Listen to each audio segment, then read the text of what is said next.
All right, here we are. We are live today, and if you don't know me, I am Marc. I'm known on YouTube as Truepokerdealer, and I'm happy to be here. Today is a regular QA. I haven't done one of these in, it's been probably 3 weeks or so now, and I did an interview, and then last Tuesday I was on a plane. I do have one announcement that I want to make to people. I am going to be adding a live stream to some Saturdays moving forward. I want to test out a weekend day, and I have Saturday as the day that I'm thinking of giving it a shot. So you may or may not see me on Saturdays doing a live stream. I figure people aren't as likely to be working on those days, although we know that people in the industry are definitely working. But so I'm going to give Saturdays a shot moving forward. I'm still going to keep Tuesdays for now. Maybe if things go very well on Saturdays, then I'll switch it and just do Saturday. But for now, you still get Tuesdays for live streams. Today is a QA, and moving forward, I'm going to add some Saturdays as a little test. Riff Raff says, "Hey Marc, hey, how's it going? Hope everything's going well in your poker room. Haven't followed up with you lately, but I am curious to see if everything's comfortable. I personally have been enjoying Texas. I've been enjoying dealing at Texas Card House, getting my hands dirty, as we say. I do have a few things that I really want to get started with. So I made a promise to somebody who put a comment on one of my YouTube QAs, and I want to answer his somewhat complicated but very interesting question about the showdown. So recently I told a story about how I was dealing at Texas Card House, and there was a player who tabled their hand. So it went in a 2-5 game. There was a reasonable sized bet on the river, more than a couple hundred, I forget the exact amount, or more than 100, and then a call. And the player that had been called immediately threw their 10 high out there. There was an ace queen, and they had a 10-8. They missed a straight. I think they had a combo draw of some sort. And the other player at the table ended up being confused, thinking they had a straight, stuff like that. And basically what happened in that hand is I saw their hand, and I framed it.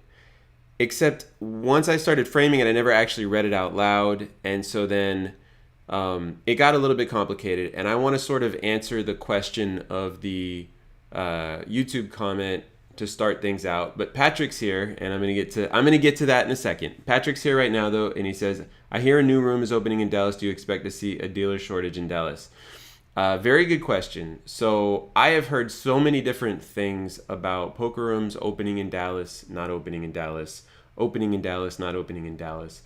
I haven't explored any of that stuff. I've actually been in Florida, which is why I didn't live stream last week. But I really don't know the specifics of any rooms that are going to be opening. I do assume that there are going to be rooms that are opening at some point in the near future, and Texas Card House is going to get some competition, although it seems like a lot of people want to be playing poker in Dallas, so I don't think it will affect Texas Card House.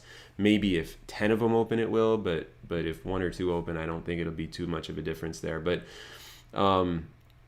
there's already a dealer shortage at Texas Card House, so right now is a great time to be a dealer in Dallas. Like, generally speaking, people ask me, like, what's the easiest way to pass an audition? What's the easiest way to get a job as a dealer for the first time? And my answer is always find a new room that's opening up, because they are going to be hiring people that once they're established and they have their regular dealers and they're only looking for a few at a time, they're going to be stricter on what they expect.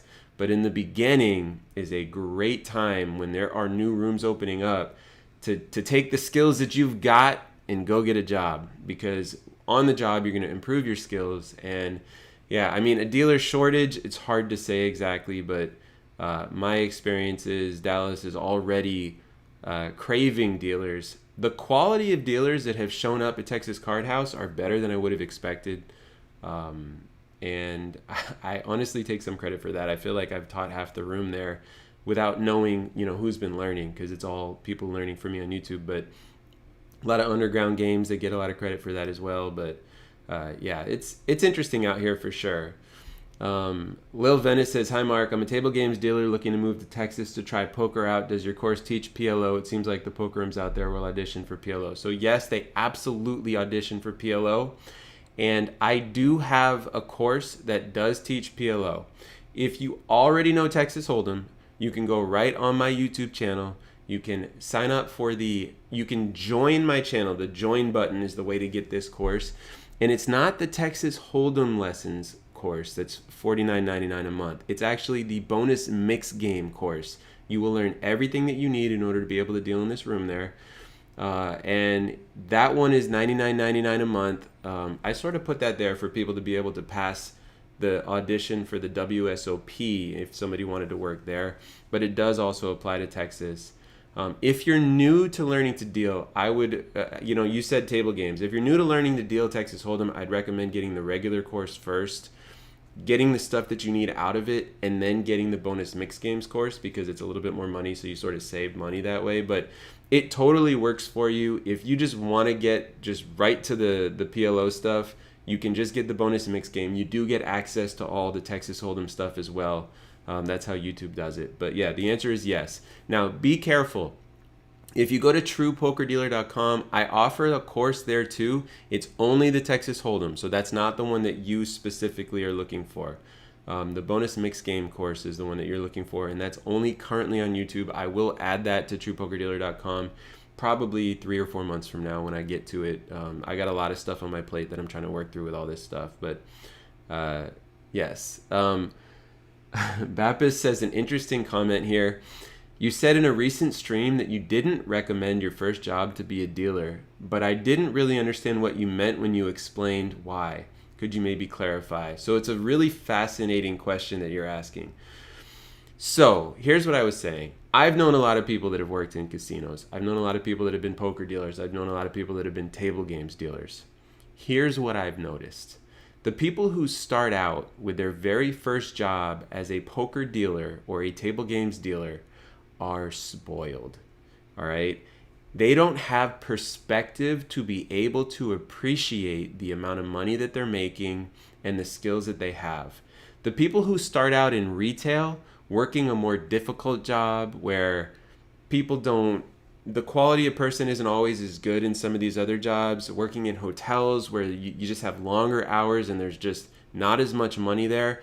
People who start there and then go to poker, they have that perspective so they can actually appreciate it, and they can keep that perspective and appreciate it when things aren't always ideal, because working in poker rooms can sometimes be a bit challenging. But that's all that I was saying. It was just, you can make a poker dealer your first job, no problem. But you might end up being a little bit spoiled because you're not going to be somebody that starts out working hard for half or less than half of the money. You're going to be somebody that starts out working hard for more money. And, it's almost like with anything, when you start out and you get all this,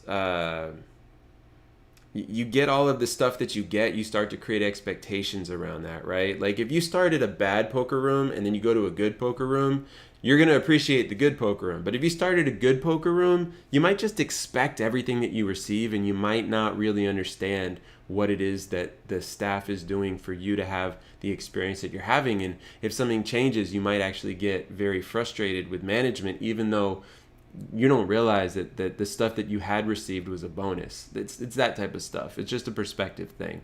You can absolutely make being a poker dealer your first job. It's just, don't let yourself get spoiled. It's the nature of it that I've seen. Good question. Patrick said, with such a shortage, can I negotiate for a better hourly rate separate from tips? Not specific to TCH, but in general industry, not sure how negotiating pay works. Never seen it done successfully in poker. So sure, you can try, but I don't think you're going to get anywhere with that. I will tell you that I right now am making the same base pay as everybody else. Actually, I shouldn't say never. I've seen stuff like that work before, so I don't want to say it like that. But I don't know that it hurts to try, but I certainly wouldn't want to rub them wrong and end up not getting a job at a place just because you came across as not a good culture fit or something like that, Maybe go for it if you feel like you're worth it. Let's see. But yeah, usually they're probably just going to say no. Let's see. Lil Venice says, oh, that's the one I saw, the one on your website. Right. Yeah. So go to YouTube, my YouTube channel that you're on right now. Join on the YouTube channel. And then you have 3 options when you go to the join page. Those 3 options are live stream, which is $4.99 a month, not that one. All Texas Hold'em lessons, which is $49.99 a month, not that one. Bonus mix games, which is $99.99 a month. That's the one that's going to give you all those things that you need in order to be able to deal PLO. Now in Texas, they deal big O, high, low, and stuff like that too. I do a demo video and all that stuff, but the PLO video, the reading Omaha hands, and all that stuff is really what you need. Riffraff says, Mark, I've created an app for Android phones and also have a version for the web. It lets you practice reading poker hands for Hold'em and all the mixed games in our room. If you'd like, I can post links to the Google Play Store. App is still in alpha and or the website. It's 100% free, no ads or anything, just made it to help people out. Yes, and also please send me an email with that so that I can properly advertise it and test it out for you. You're more than welcome to pop it in here. I don't think they allow links to show up though, so you might have to come up with some creative way in order to do that in the chat. But yeah, I'm super open to that. Anything that's a resource that can help people. If you guys don't know Riffraff Games, he is quite good with computer and video game related endeavors. Bappa says, yeah, so you basically don't have the same amount of work ethic and stuff like that, like not putting in the same amount of persistent quality that someone with a background and more labor work could. Sort of. This is in response to his question a second ago about my comments about having your first job be something so you can appreciate being a poker dealer. The thing I want to say is, it's not your work ethic. It's like, let's say that you're used to 4 table strings consistently, where you deal 4 tables, they're all pretty good tables, then you go to break. Then you come back and you deal 3 tables. They're all pretty good tables, you go to break. You're making great money. You come back from break, you deal 4 tables, you go to break. Like, if you start your career at a good room and you're just dealing and you don't have to deal with like dead spreads, your room might decide we need to put in dead spreads into our rotation. We're costing ourselves money by not having them. And all of a sudden, instead of dealing 4 tables and break, then 3 tables and break, then 4 tables and break, then 3 tables and break, and making all that money and having that great experience, you're dealing 2 tables, going to dead spread, 1 table, then break. Then you're dealing 3 tables. Then you're going 2 tables, then dead spread, then 1 table, then break. Something like that. All of a sudden, you've never worked retail. You've never grinded it out for $12 an hour, like doing anything that's really, really unpleasant. You're just like, why are they making me waste my time? Like, it's that type of thing without that perspective that if your very first job is poker dealer, and especially if it's at a well-run, dealer-friendly room, you might become very spoiled, and you might not realize that your manager at a job, in any job, is the one that tells you what you can and cannot do when you do what you do. Like, the supervising in a retail job, they're gonna teach you pretty good. You do what you're told, otherwise you lose your job, right? And if you just don't have that perspective about how the world is, when you get told to sit on a dead spread in a poker room, you might be a whiny baby. And that's sort of the perspective that I'm trying to share with you guys right now, or back then. Riffraff says, I'll email it to you. Awesome. Lil Venice says, is it common for dealers in Texas to take a percentage of their tips toward floors? Yes, it's common everywhere for that. Basically, the way that it works in the industry is the supervising staff, the quality of the supervising staff often has to do with how much they're being paid. And so the dealers have a tip out and the supervisor quality ends up going up because they get more money and you can get better people. And, you know, that's a piece of the puzzle that I just explained. And so, yeah, it is common. Bappa says, okay, yeah, I get it. Thanks for your answer. Patrick says, what is a dead spread? A dead spread is basically where a dealer sits at a table when there is no game actually going, so that when it's time to open a game, they're able to open a game.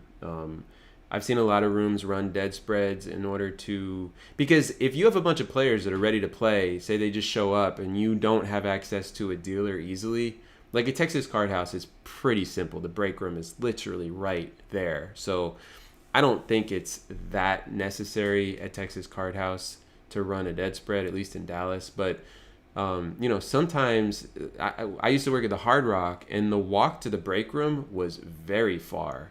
So if you're trying to open a game at the Hard Rock in Hollywood, Florida, their break room, it might be close now, but when I worked there, it was very far.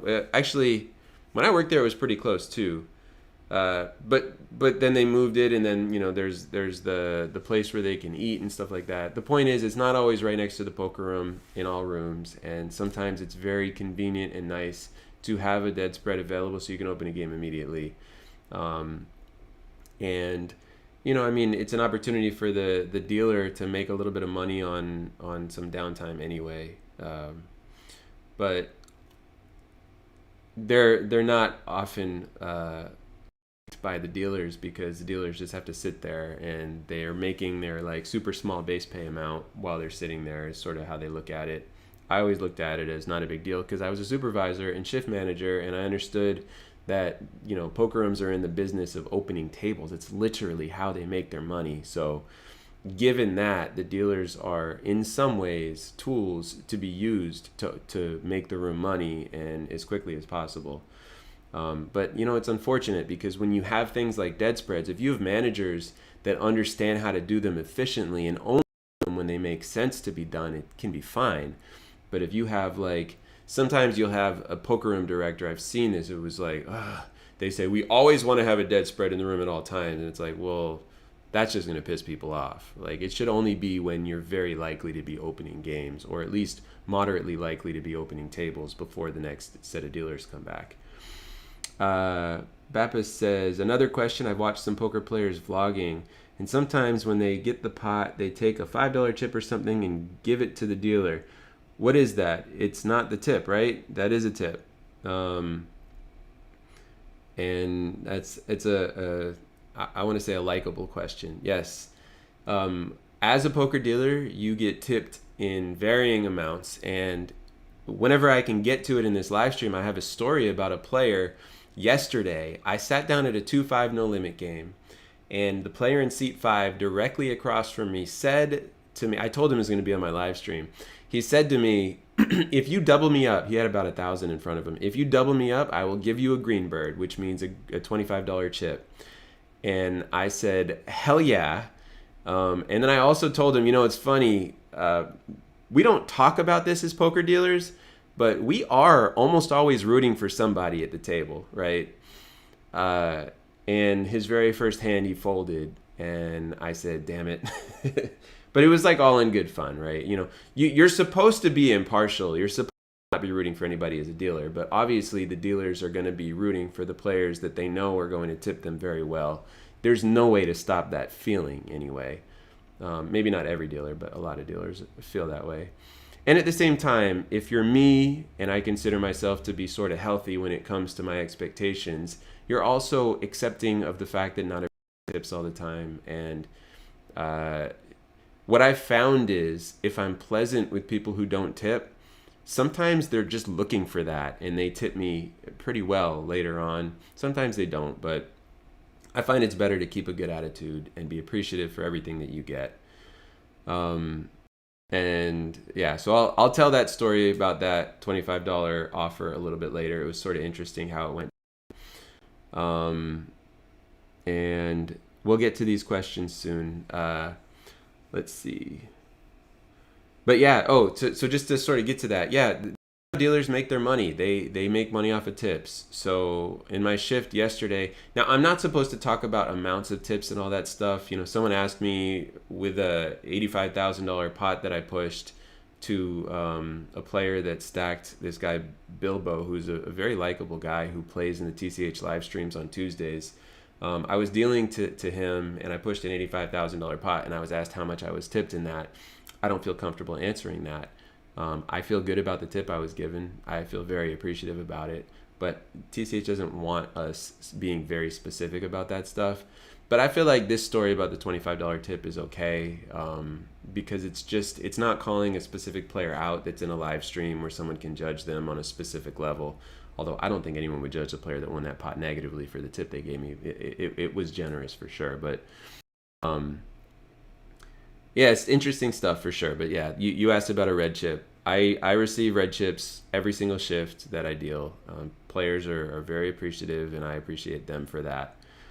Riffraff says, looks like it's letting me post a link. No, it only shows up for you. It doesn't show up for us. I do not see a link from you. Jong says, hey, what's going on? Riffraff says, funny you mentioned that we're rooting for certain players. It's so true. If someone stiffs you every single time, you end up rooting against them. LOL. Absolutely. I mean, it is what it is, right? Like, I feel that they're at the table, that they're deciding to spend their money in the room, all that stuff. But yeah, the players that stiff, I think to myself, oh, it's sort of a casual feeling for me, but some like real aggressive in their head, which I think is unhealthy for them. But for me, I'm just like, oh, I hope that the other player wins because then I get a tip. It's that simple, you know. I also understand the long run and how it works. Yeah, if somebody is a stiff, which is a term that's used with poker dealers for someone that won't tip when they win, you know, I'm definitely rooting for the player that's going to tip me. That's what I'm there for. I'm there to deal poker, but to make money off of tips. Let's see. Bappa says, so what about stealing? What do you do with a tip chip without it being possible, or the house thinking that you could be stealing more than that chip and stuff? The tips that are given to the dealers are given by the players, and then the dealer has a tip box. And so the procedure is you take the tip, you tap it on the table, and then you drop it in the box so that it's clear that that was what it was.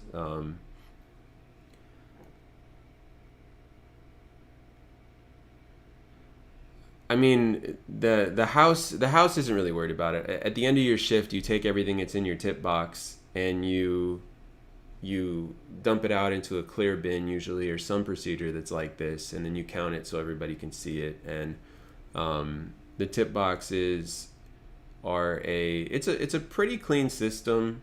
I mean, I've heard stories about poker dealers. I remember hearing one in Washington State years and years, probably like 12, 13 years ago, where someone was taking red chips from the pot and putting it in their box. But I mean, at the end of the day, if somebody's tipping out an unusually large amount of red chips or something like that, they get investigated by surveillance, in my experience. So it's pretty hard to successfully steal as a poker dealer, because you don't just get to run away with your money, and the tip box is locked. So if you do get something into the tip box, it is going to be monitored when it gets counted later.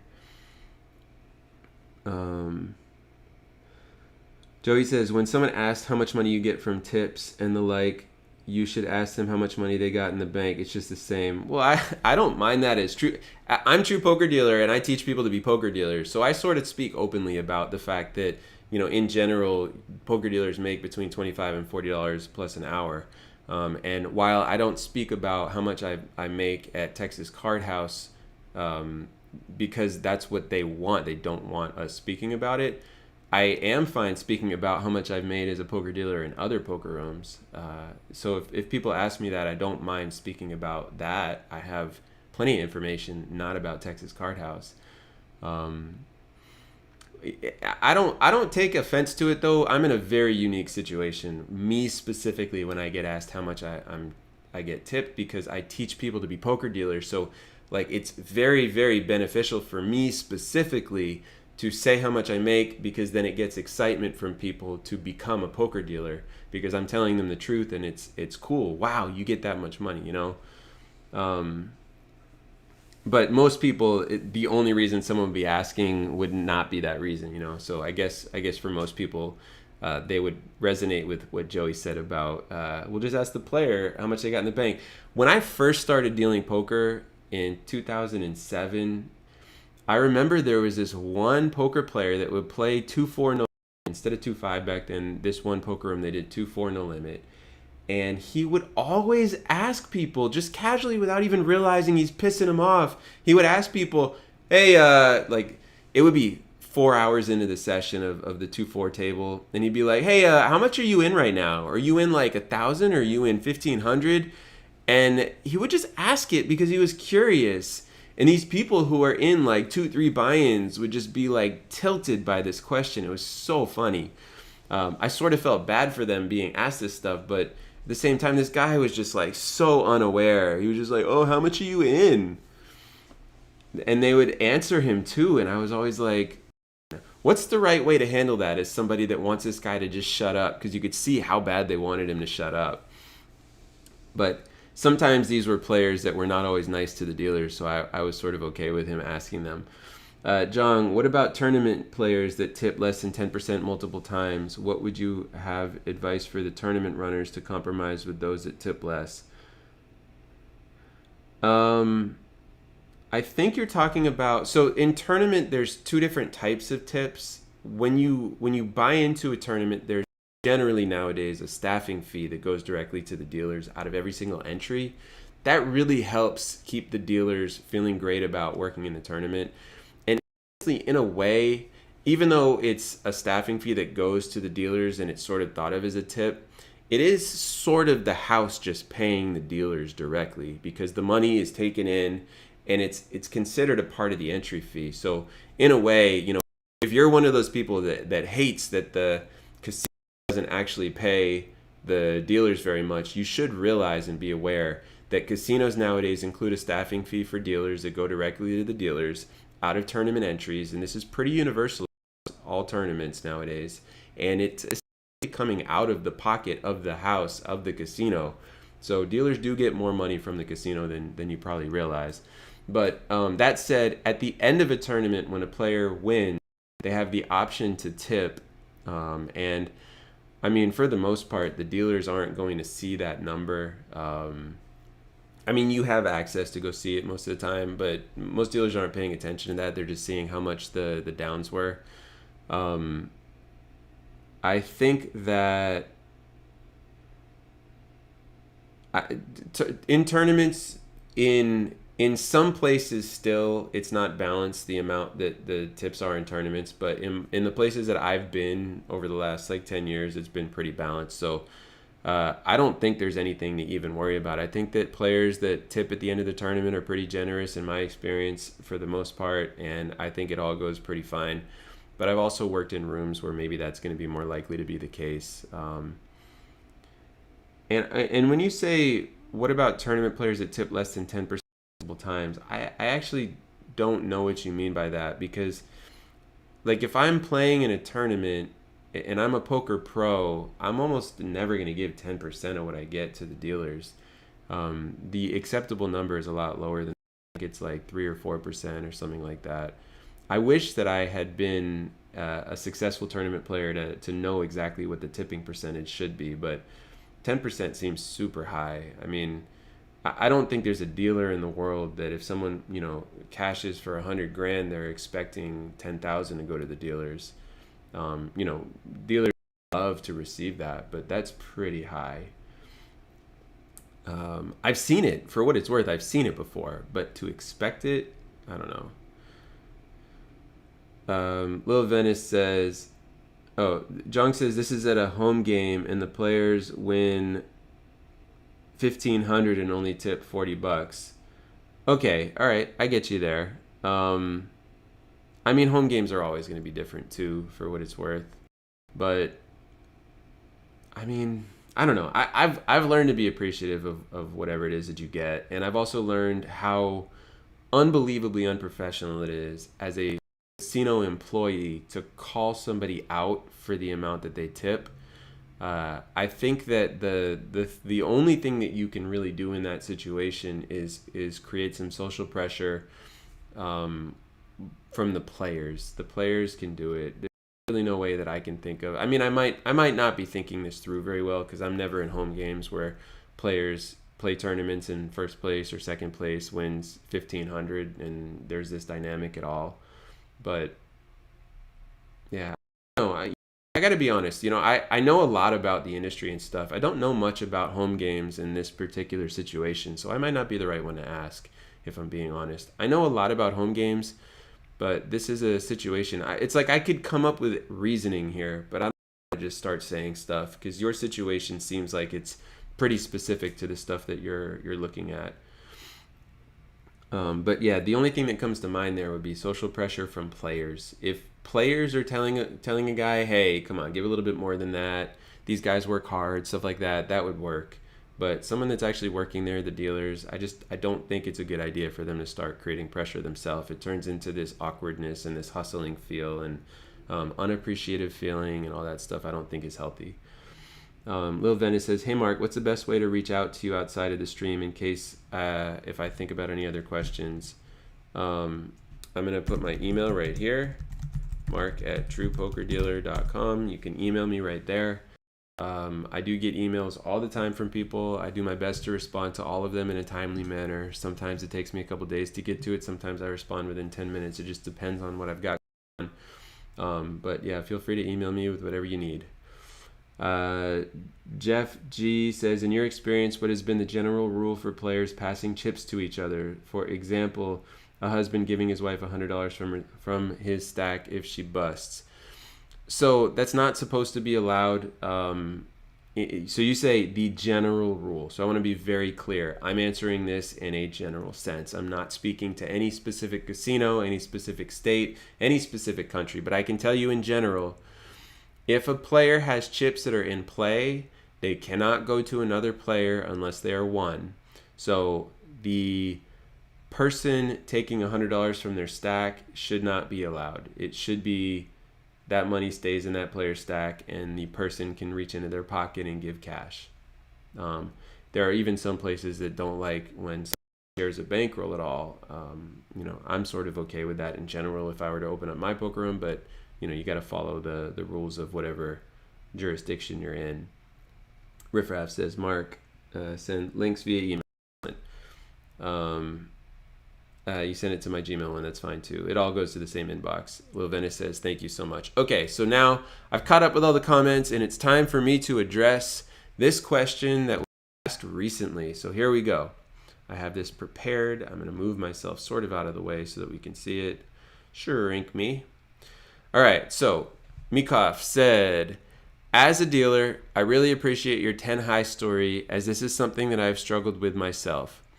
I really like your approach of being sure to declare the hand a certain way, i.e. the 10-8 should be read as ace, queen, 10 high if there is an ace and queen on the board. Declaring it as a 10 high is technically inaccurate as you stated. So just to recap this story for a second, what happened, and I told this story recently, it's been a few weeks, so I want to make sure, I hope I remember it accurately, but basically there was a bet and a call on the river in a 2-5 no limit game. The bet was a significant size. And the player who had made the bet, who had been called by the other player, rolled over their hand with some confidence, which we all know, or some of us know, sometimes that works and gets the muck. Now, me as the dealer, I did the thing that I feel like I'm supposed to do, okay? And I'm going to sort of talk through what happens in my head at the showdown in this situation. The first thing that I did was I looked at the hand to see what it was, okay? A dealer needs a moment, no matter who you are, to identify what the hand actually is. And I'm not going to lie to you. If it's a busted draw, sometimes it's going to take a dealer an extra moment to figure out what the hand is. The next thing that I did with this tabled hand was I pulled down 2 cards to frame the winning hand, or the hand that was shown. So there was an ace and a queen, and this player had a 10-8, and there was a 5-7 on the board. I do remember that. And the player had missed their open-ender, basically. They missed their overpair, etc. So I pulled down the 5 and the 6, and I didn't say anything. Why didn't I say anything? Because it was just sort of this like... So here's the thing. When one player tables their hand in this case, if the other player mucks immediately, I'm just going to take their muck cards in a cash game especially. This isn't an all-in situation in a tournament or anything like that. In a cash game, I'm just going to take the muck cards and I'm going to throw them in the muck. Okay? But here's what actually happened in this scenario. The player tabled their 10-8. I framed the board without actually saying what it was, which is a little bit of a shortcut here. It's sort of me trying not to influence any decision. And then the next thing that happened was the player started looking at it and it seemed like he thought that he saw a straight or something like that. And then he threw his cards face down forward after I had framed the board and he had sort of thought that he saw a straight. And after that moment, as I was deciding how to phrase this hand that had been tabled, another player almost immediately after he threw his cards forward said 10 high. All right. Now, me as the dealer, I had an issue with just taking these muck cards at this point because I felt like I influenced this player to muck by framing without properly reading the hand. And I feel like there's an integrity thing there. So what I was figuring out how to do was figuring out how to phrase it. So I was I going to say 10 high? No, I wasn't going to say that. I was going to say ace, queen, 10 high. And I was just figuring out how to say that, sort of also making sure that I didn't miss something. Because when this guy mucks, as a dealer, you're like, oh, maybe I didn't see the hand properly, right? There's that piece of it too. And all this stuff happened pretty fast. So then as soon as the guy said 10 high, the player picked his cards up and he tabled top pair aces. He had like an ace 6 or something. And then I took the losing hand and mucked it and all this stuff. And then the guy that said 10 high felt really bad. And so I told him at that point, listen, I'd already framed the board. I would have actually read the hand at that point, just so you know, don't feel too bad about it. And then the table started a discussion about it. And then the supervisor got called over. Out of curiosity, they called him over and said, like, the dealer had to read the hand in that case. And the answer is, yeah, a dealer's supposed to read hands that are tabled. The only exception to that is if this player had shown their 10 high and the player immediately mucked, I take those cards, before I got a chance to frame the board, I take those cards and I throw them in the muck. And I can read the hand all I want at that point. It doesn't matter, right? But there was this problem where I had framed the board and sort of influenced him to muck because if you think about it as a poker player, once the dealer frames the board, the dealer's implying an obvious hand. And so in that case, I sort of implied an obvious hand, which is what led him to think there was a straight. There's all that complication. So back to the question at hand. It says, declaring it as 10 high is technically inaccurate as you stated. Here is my dilemma. You stated that a dealer should be declaring hands, framing boards in a way that makes it as least confusing as possible. However, if a straight is on the board and two players are at showdown and the first player tables a hand and is playing the board, would you agree that announcing that the player has a straight may confuse the other player if they don't realize that a straight is on the board? I had made a comment in that situation that if there's a straight on the board, I'm going to just announce straight. I think this may lead to a dealer inadvertently confusing the player who may otherwise show. On the other hand, calling ace, queen, 10 high can inadvertently cause a player to table their hand when they may have mucked. This makes me sympathetic to the argument that hands should not be announced until all players have decided to table their hands, or at the least only at the request of the player deciding whether or not to table. It also seems like an extension of the one player per hand rule. Just as only one player can act on their hand, should one player only decide whether to table said hand. Overall, it is a delicate issue like you stated, and I think having a standard is important. Can you elaborate on the WSOP rules that you referenced that you said you believe are misinterpreted?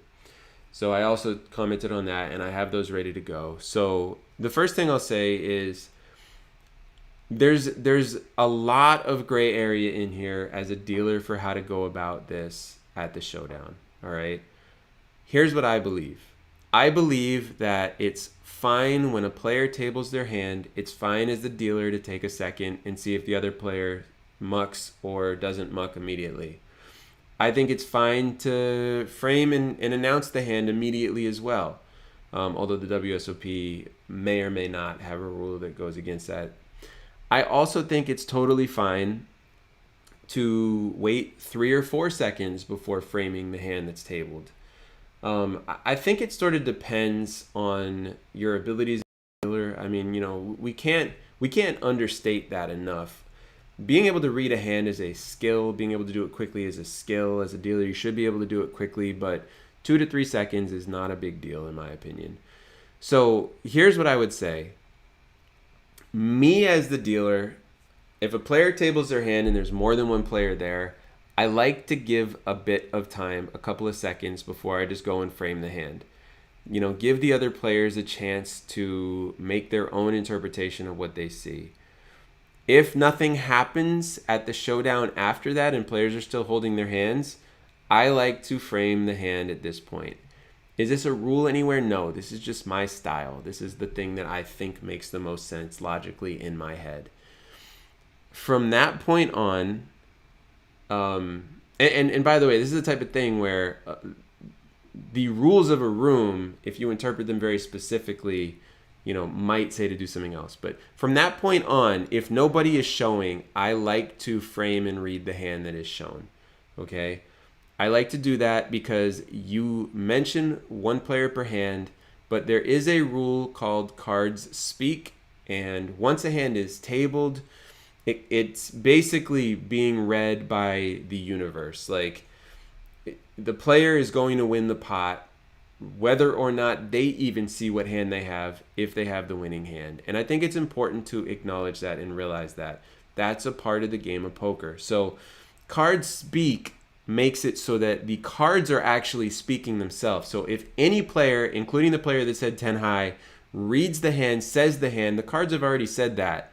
It's not really that big of an issue for that to happen. It's not one player per hand. Now, the one player per hand would be violated if somebody sees a player's cards that has not tabled their hand, tells them that they're winning, and then they table their hand. Similarly, one player per hand would be violated if somebody says they only have a 10 high, you should be able to beat that. That is violating one player per hand. But saying what the hand is that's tabled and doing nothing else, which is what that player did, is not violating one player per hand. It is acceptable, and it is also acceptable for the dealer to read what the hand is on the board. Now, to the question of if there's a straight on the board where players are going to be chopping if they all play the board, what should the dealer say? Let's say it's an 8 high straight on the board, and one player tables 8-6, and it's an 8 high straight on the board. If I'm the dealer, I'm just saying the word straight. The reason I like doing that better is because I am reading the hand properly, and I'm also not making it too easy for the other player to see. I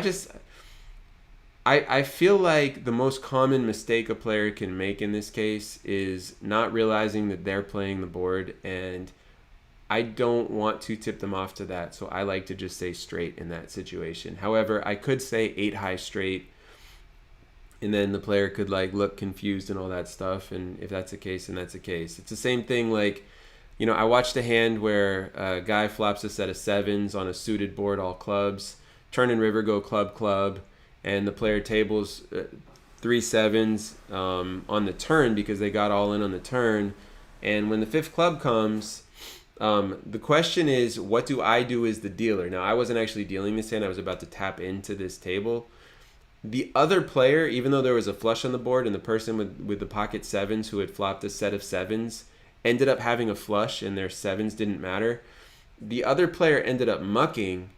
The question is, should the dealer say flush or should the dealer wait a moment before they say flush? This is why I'm sort of in favor of, in these complicated spots, don't say anything right away, and then give the player a chance to read it themselves, and then maybe they can make their own decision. But if it ends up holding the game up, then I would read what the hand is in these complicated spots. It's probably not the most popular school of thought. It might be, though. I think it makes sense to do things this way. It's sort of an experience thing. But let's see.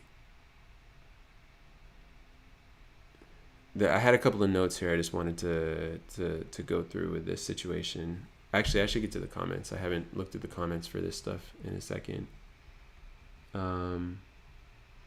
Riffraff says, I dealt a hand where players were heads up. One player turns his hand over and was playing the board. Board was 9-9-4-4 ace. I read it out, and the other player mucked his hand. Later in that down, there were 4 players that showdown, and the same thing happened. One player turned his hand over, another did the same, and 2 players mucked. I grabbed their cards without delay. Yes, you do want to grab those cards immediately. I always feel obligated to read the hand right away, even if they're playing the board, but I'll also grab any mucks quickly. There's nothing wrong with that. I like waiting that 3 to 4 seconds in that case to let the player sort of get there, because I'm afraid that if I read the board immediately, I'm actually influencing them more than if I don't. And if they need the board read for them is sort of how I look at it. Although there's absolutely nothing wrong with what Riff Raff is saying he does.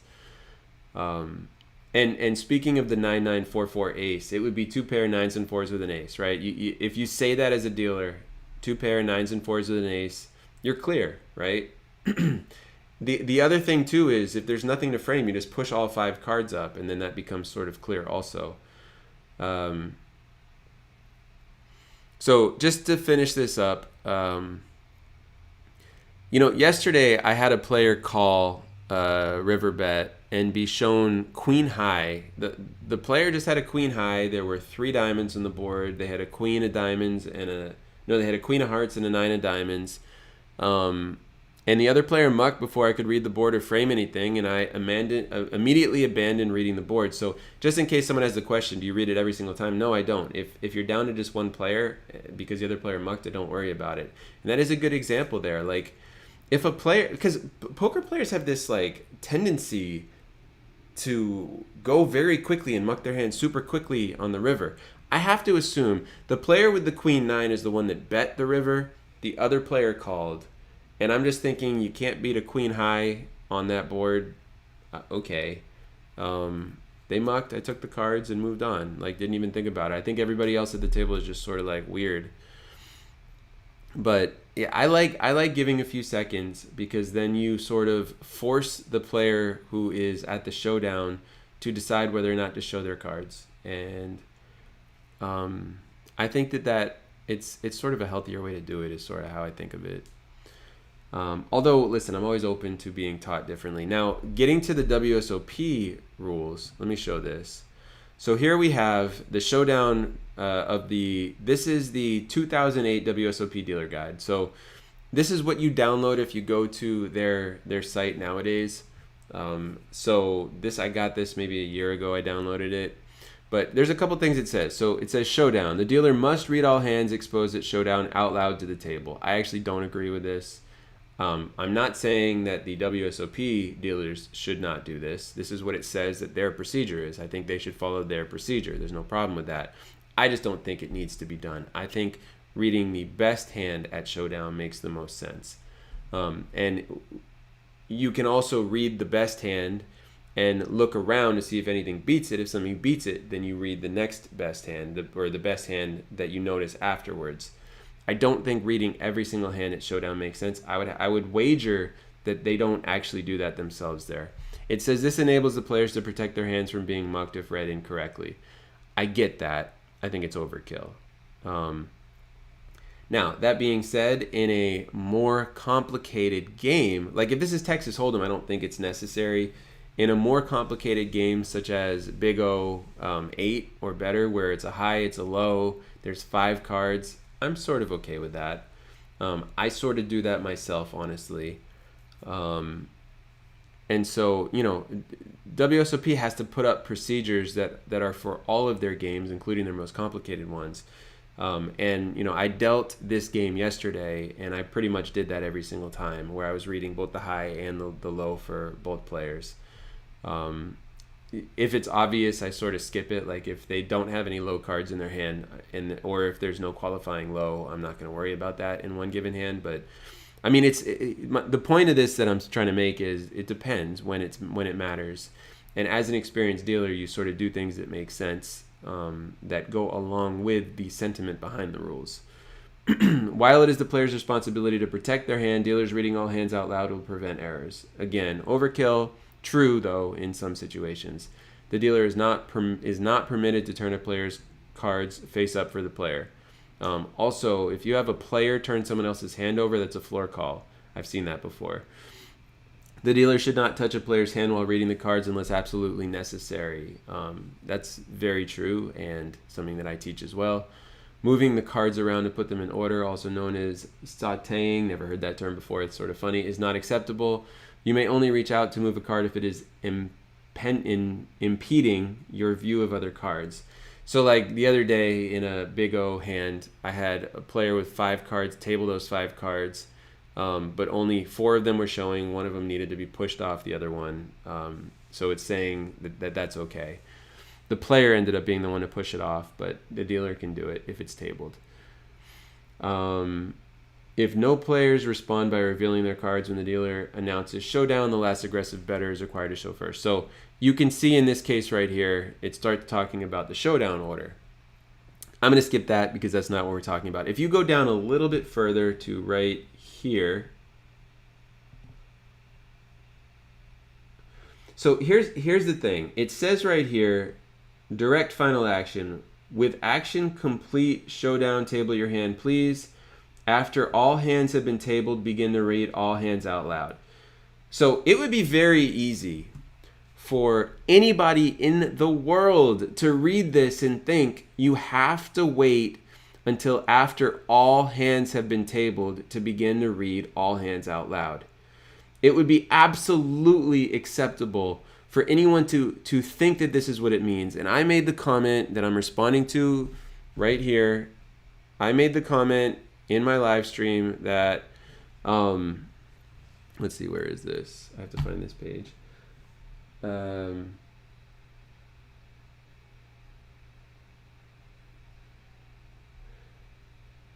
Overall, it is a delicate issue stated, I think. Can you elaborate on the WSOP rules that you referenced that you said you believe are misinterpreted? Okay, so you guys just read that. Now, I am very experienced with rules being misinterpreted and all the confusion and all that stuff, okay? Here's what I'll say. This right here talks about the showdown up here, and then it says this. If no players respond by revealing their cards when the dealer announces showdown, the last aggressive bettor is required to show first. If all players check during the final betting round, the dealer should follow the procedures shown below. Okay, so I believe, without knowing for sure, that the dealer should follow the procedures shown below only in the case where no players respond by revealing their cards when the dealer announces showdown. And this is why I think people get confused with this, because if you read this out of context, it says, after all hands have been tabled, begin to read all hands out loud. However, I think that is only for the procedure when no player responds by revealing their cards. I think that's when that kicks in, according to the WSOP, and I believe that this is not saying that in every single hand you have to wait until all hands are tabled. I genuinely believe, first of all, I believe the WSOP is fine with hands being read by the dealers as they're tabled. I also believe that in poker it should be this way, that you should not wait until all hands are tabled. But I have been a part of discussions where people have possibly misinterpreted this rule, possibly not. They have said, no, you're supposed to wait until all hands are tabled. I think it's only in the scenario where nobody shows down. Get everybody to show down, and then that's when you read in that scenario. So that was me sort of clarifying that. But listen, this is complicated stuff. I'm not saying that my way is absolutely the best way. It's just the way that I sort of do things as a dealer. As a floor, it's a bit simpler. You know, I come to the table and I evaluate the situation from a logic problem standpoint, which is what being a good floor is. So let's see. Judah has a question. I'm gonna get to your question in a second, Judah. I sort of want to cover the stuff that's related to the topic first, and then I'll go back to you. Riffraff, I have had a time where I turned the player's cards over, not sure if it was wrong or not. The player was throwing their cards to the middle of the table. The intent was clear that he was trying to table his hand, but they bounced and landed face down. Yes, that's wrong. Like, I understand that you did that thinking that you were doing something good, but that's not something that a dealer should be doing. A dealer should never interpret whether a player was trying to table. You can say clear, you can say not clear. The thing that you do is you sort of let them sit there for a second and then say, okay, maybe you can make a statement. This is really easy to do in the moment, but it's harder to think about all the hypotheticals and come up with it. But I think in that case, I would probably start to take these cards, but I would do it carefully and slowly so that the player had a chance to stop me if they wanted them tabled. I mean, here's how I look at it. If a player cannot take responsibility for the actions that came out of their hand when they're throwing cards, like, nobody's making you fold them. All you have to do to table a hand, and I've shown this as a supervisor and a shift manager, I have shown this to players who've complained to me about a ruling. I have told them, look, I understand what happened. You were trying to table your hand, but they ended up in the muck and they ended up down, and that was you doing that out of your hand, or they ended up off the table, or they ended up wherever they ended up. Okay, I can table my hand 1,000 times without making a mistake. Here's how you do it. You take the cards, you over gently right in front of you. I can do this over and over and over and over and over again with no problem. It is absolutely on you that this happened. You were careless. You didn't need to throw your cards. Table your hand like this in the future if you don't want this to happen. Now you have a method to do it. Like, dealers should not be tabling cards. You shouldn't be interpreting any of that stuff. I appreciate that question very much. So Judah, your question now is, you said TPD. I like that. TPD, this is small blind versus big blind, limp pot, 1 bet on the flop and check, check. Okay. Limp pot, 1 bet on the flop and check, check. Really weird situation, I know. But I muck at showdown because I was high and I knew I couldn't win. But the house rule was show. 2 cards to win the pot, so the other to show his 7 high to win. What's your take on this? Some casinos say when it gets to the showdown, you know, it sounds like it went check, check on the river and the turn. When it gets to the showdown, someone's got to show a hand to win. I recently have only worked in poker rooms that say at the showdown, whoever is the last person in possession of their cards wins. If the other person just open folds, then they don't have to show. I used to like the rule of forcing players to show in order to win a pot. I no longer like that rule. I now like the rule where if I'm the only one with cards left, just give me the pot and I don't have to show. Why? Because I've been in situations in a room that required somebody to show. It's really annoying to split the pot there. Like, I want to give the pot to nobody when everybody mucks at the same time. There's ways to I don't know. I feel like if a room says someone's got to show their hand to win, then sure, let them roll over their 7 high to win. I think that it's fine if you have a 4-3, you can just muck it. By the way, I don't fully understand. If you're the first person who's required to show because it goes check, check, and the dealer says you have to show, just so you know, what the dealer's actually saying is, you either show or muck. You have the option to muck right now if you don't want to show. But you have to take an action first is what the dealer's really saying. So maybe I'm not 100% sure what you're asking me, but I think that you understand what I'm trying to say here. And if not, put more comments and I'll get to them for sure. Kenyon says, good videos. Appreciate you very much. Thank you. Soren says, the rules are for American tournaments, etc., or international. I start now in Europe to work, and a few rules are not mentioned to know if casino don't respect or else. There's so many different variations of rules. I do my best as True Poker Dealer on YouTube to cover all the different varieties, but there's definitely rules that pop up that I've never heard about in different places, and so I can't tell you for sure. I can't tell you, well, the rules across the world are not consistent. But they're all pretty similar for what it's but I'm not sure which rule you're talking about exactly for showdown or what. If you can specify which rule you're asking about and be clear about it, then I can respond to that for sure. Captain Underpair says, I'm late, sorry, does TCH use WSOP rules? For the most part, yeah. The way that they sort of do it, from what I understand, you know, I've been a supervisor and shift manager, but not at Texas Card House. I've done a little bit of supervising there, not much. Generally speaking, in order to really know the rules of a poker room in and out from the floor standpoint, you got to spend time as a floor running into those situations, circumstances, and all that stuff. I haven't really spent the time to do that there yet. It's not really what my role has been. But here's what they do.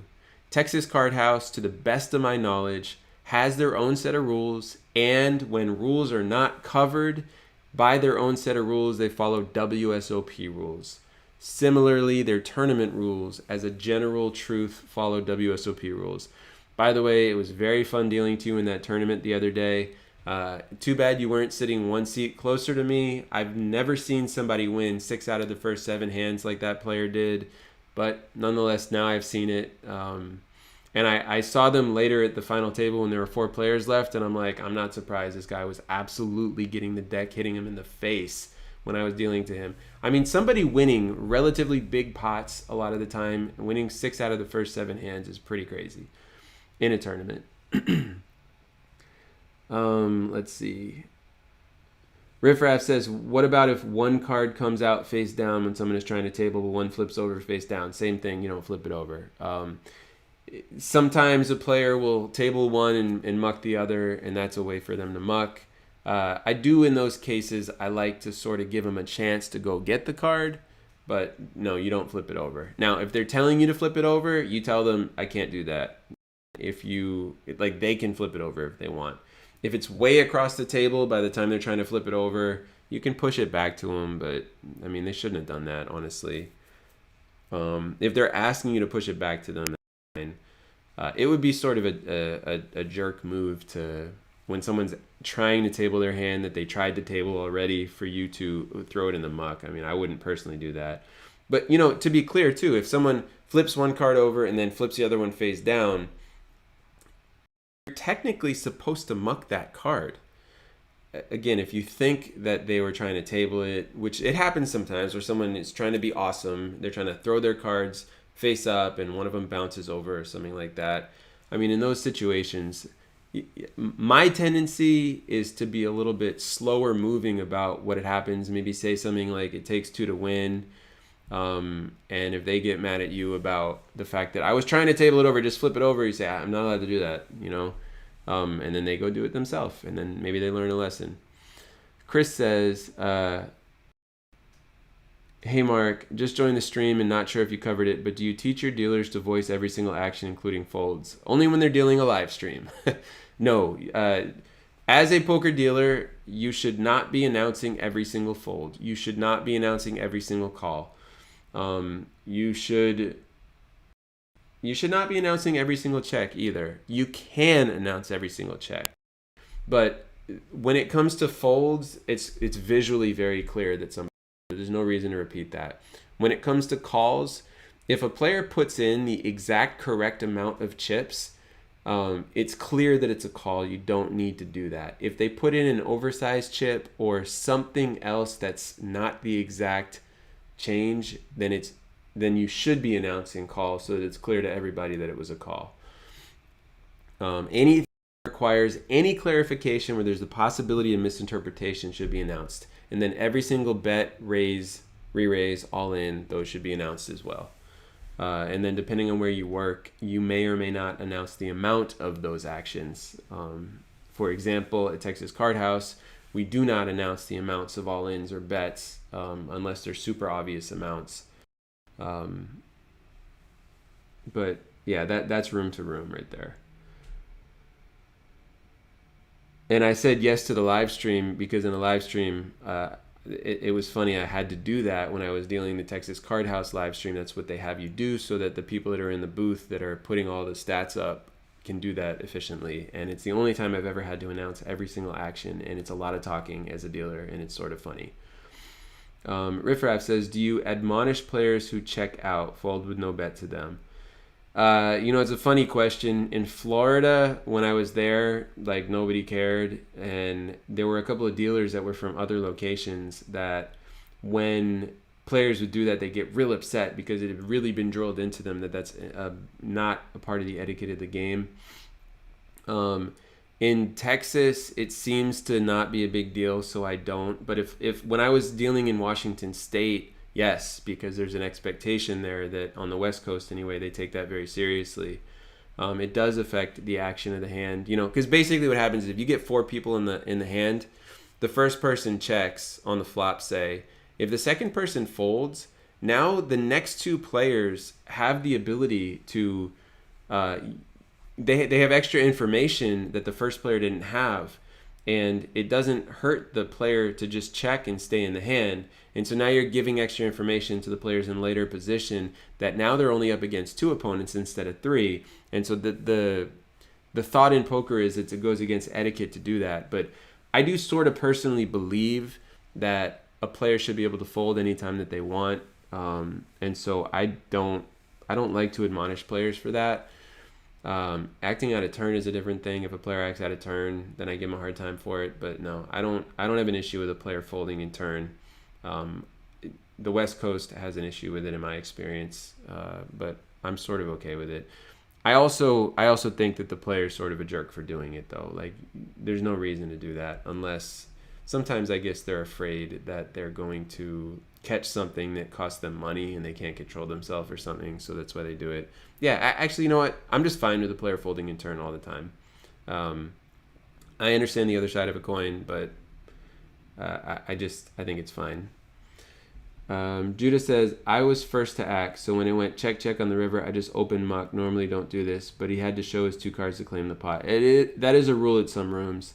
It used to be a rule at a room that I was a supervisor at and a shift manager at, and I liked it at the time because I felt like it was maintaining the integrity of the game and preventing collusion. But nowadays, it's common for that player not to show when they're uncontested in the pot, and I think that that's fine. I think both rules are fine. I don't know exactly. Captain Underpair says, that was crazy. Yeah, when the player just kept winning every single hand in the tournament, it was pretty crazy.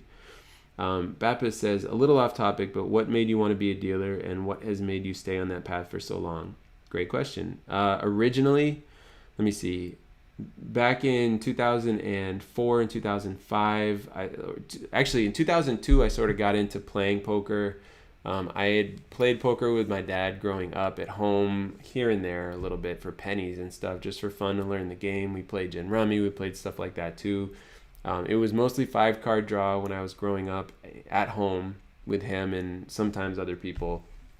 And then in 2002, when I was in college, we started playing Texas Hold'em both online and for like $5 tournaments with each other. 2003, 2004, I started playing a lot more online poker and much more casino poker as well. I started going to Foxwood. So I was sort of in the casino like poker player side, and I ended up becoming an online advertiser for online poker back then. I did a lot for Poker Champs, which Gus Hansen was a figurehead for. I advertised for Party Poker, Absolute Poker, Poker Stars, like all these online poker sites. And eventually, I went from making really good money as a poker advertiser to nothing overnight, just about when, I remember it like it was yesterday. It was July of 2006, the Unlawful Internet Gambling Act passed, and foreign banks or United States financial institutions no longer were legally allowed to interact with foreign gambling sites. And so it just changed everything. And me personally, I ended up moving cross country from Massachusetts out to Washington State. And in Washington State, I can make this bigger now. In Washington State, I was just trying to figure out, like, well, what do I want to do out here? And I took a blackjack class for $75 at a small casino called the Nooksack River Casino. And I just learned a bunch of stuff. And dealing poker was one of the things that was offered to me on the job after I was already a table games dealer there for it was about 3 months in or so. I went to the poker room manager, who I actually interviewed, and you guys can watch that interview with Matt. Very, very likable. Him and I had a great interview there. But I was a poker player at that point, and I had a passion for the game, and so I wanted to learn as much as I could. I loved learning. I still love learning, and so I learned to be a poker dealer. And at the time, I was a poker dealer, a table games dealer, a craps roulette dealer, and very quickly after that I was also a supervisor. I had a dual rate position in a small casino, and so I just learned. And then when I realized that this industry can pay the bills very nicely, and so I just really appreciated that. And for me, I like being around games instead of stress, right? So I could work at a company. I have an engineering degree, electrical engineering, and I could sit in front of a computer all day, all the time, and, crunch numbers, but I just didn't feel like feeling that corporate stress. I like the later night stuff. I don't like waking up early. I don't like being a conformist. I like sort of what the industry has to offer. But I'm an entrepreneur at heart nowadays. So, hey, I mean, my take on dealing poker is exactly how I'm using it right now. And I actually think I want to sort of run some workshops in this in the Dallas area. I've thought about how I want to do this, but being a poker dealer is something that you can do 3 days a week, 4 days a week, and you can make all the money that you need in order to live and then some. You can have disposable income on top, and you still can have time to pursue something else that's really meaningful to you. And that's sort of what I do right now. That's what it is for me. I became a YouTuber. I became True Poker Dealer, and I have this in my back pocket at any time. Deal poker and make money for it, and it's great money, and it's not something that you take home with you. And I really love having that. It's just always there for me. If you treat it well, it'll treat you well, and that's sort of for me what this is. Like, being a poker dealer is something that, if I'm being honest, I went to Dallas to continue dealing poker, not really for the money. I'm doing it for the experience of being a dealer again, sort of get my hands dirty, my feet wetter, sort of getting myself into the familiarity with Texas in general, creating more relationships in the industry and all that stuff. But it's just being a poker dealer. Once you're a poker dealer, it's just there for you. I remember a time in my life before I was a poker dealer where I used to feel stressed at how I'm going to make money in my life to survive. Now I have this, and I just never have to worry about that again. And I gotta tell you guys, it feels amazing. It's just not stressing being a poker dealer, because it just, you always have the ability to go get that money is really what it is. And for me, staying on the path for so long, YouTube channel kept me on it. Once I created the YouTube channel on how to deal, and I started teaching people how to do it, there's something really rewarding about helping people find jobs that are better jobs than a lot of other jobs that are out there. So if it wasn't for me doing this on YouTube, I don't know that I'd be dealing poker right now. I always had the thought when I was younger, about 10 years ago, like, it'd be fun for me to do this 1 to 2 days a week in retirement, right? I'll probably be in and around the game for the rest of my life. I don't see how that doesn't happen. It's a fun game too. Like, I also enjoy playing it. There was one table games dealer that I used to deal with that he made me laugh so hard one day. I tap him out in a blackjack table, and I heard him like getting really excited when the players would lose. And later I asked him, like, dude, why do you get so excited when the players lose? And he's like, 'cause it's me, I'm beating them. Like, he was so pumped about it.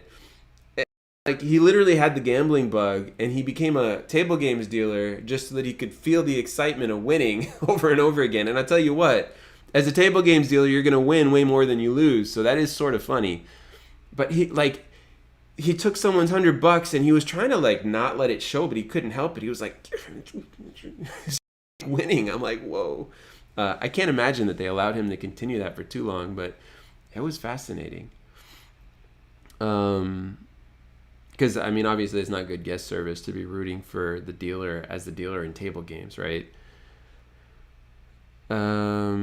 Let's see. Riff Raff says, nah, just talking about players who are trying to table it, but one of them flips over, not even moving far away. We have a no taunting rule where if you show one card, you must show both. Wow, I've never heard of that, and I sort of hate that rule.